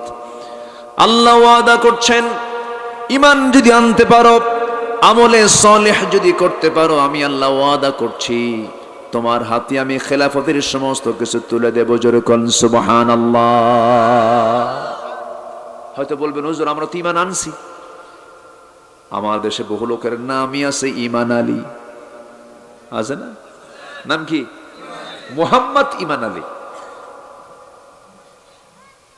নাম হলো ঈমান আলী। আযান দিলে মসজিদে যায় না, নাম হলো রমজান আলী। রমজান মাস আসলে দুপুর বেলা ভাত খায়, নাম হলো আতর আলী। কিন্তু গোটা গায়ে গাজার গন্ধ, আছে না? নাম দিয়ে তো কোনো কাজ হবে না, গুণ লাগবে। চেহারা দিয়ে কোনো কাজ হবে না, নাম দিয়েও কোনো কাজ হবে না। ঈমানটা ভালো করে আনতে হবে। ঈমানটা যদি ভালো করে আনতে পারি, সাথে আমলে সালেহ যদি করতে পারি, মহান রব্বুল আলামিন শুধু দুনিয়াতে আমার আপনার জন্য কল্যাণ রাখবেন না, আল্লাহ রাব্বুল আলামিন নিজে ওয়াদা করছেন। আরেক জায়গায় বলছেন, ইন্নাল্লাযীনা আমানু ওয়া আমিলুস সালিহাতি কানাত লাহুম জান্নাতুল ফিরদাউসি নুজুলা খালিদিনা ফিহা লা ইয়াবগুনা আনহা হিওয়ালা। জোরে বলুন আল্লাহু আকবার। ঈমান যারা আনবে, আমল সালেহ যারা করবে, নেক আমল যারা করবে, আল্লাহ রাব্বুল আলামিন ওয়াদা করছেন আমি আল্লাহ রাব্বুল আলামিন তার জন্য 1 নম্বর জান্নাত জান্নাতুল ফেরদাউস বরাদ্দ করেছে। জোরে বলি সুবহানাল্লাহ। চলে যাচ্ছে লোকজন নাকি? হ্যাঁ, ও নড়াচড়া হলে তো সমস্যা। একটু বসেন না, একটু মেহেরবানি করে বসেন। কত রাত তো কত কাজে কাটিয়ে দিলাম, কত দিন, কত বিকাল, কত চার আড্ডাখানায় সময় কাটালাম। আমরা যেখানে বসে আছি, এই বসার মর্যাদা যে কত মরার পরে টের পাবো।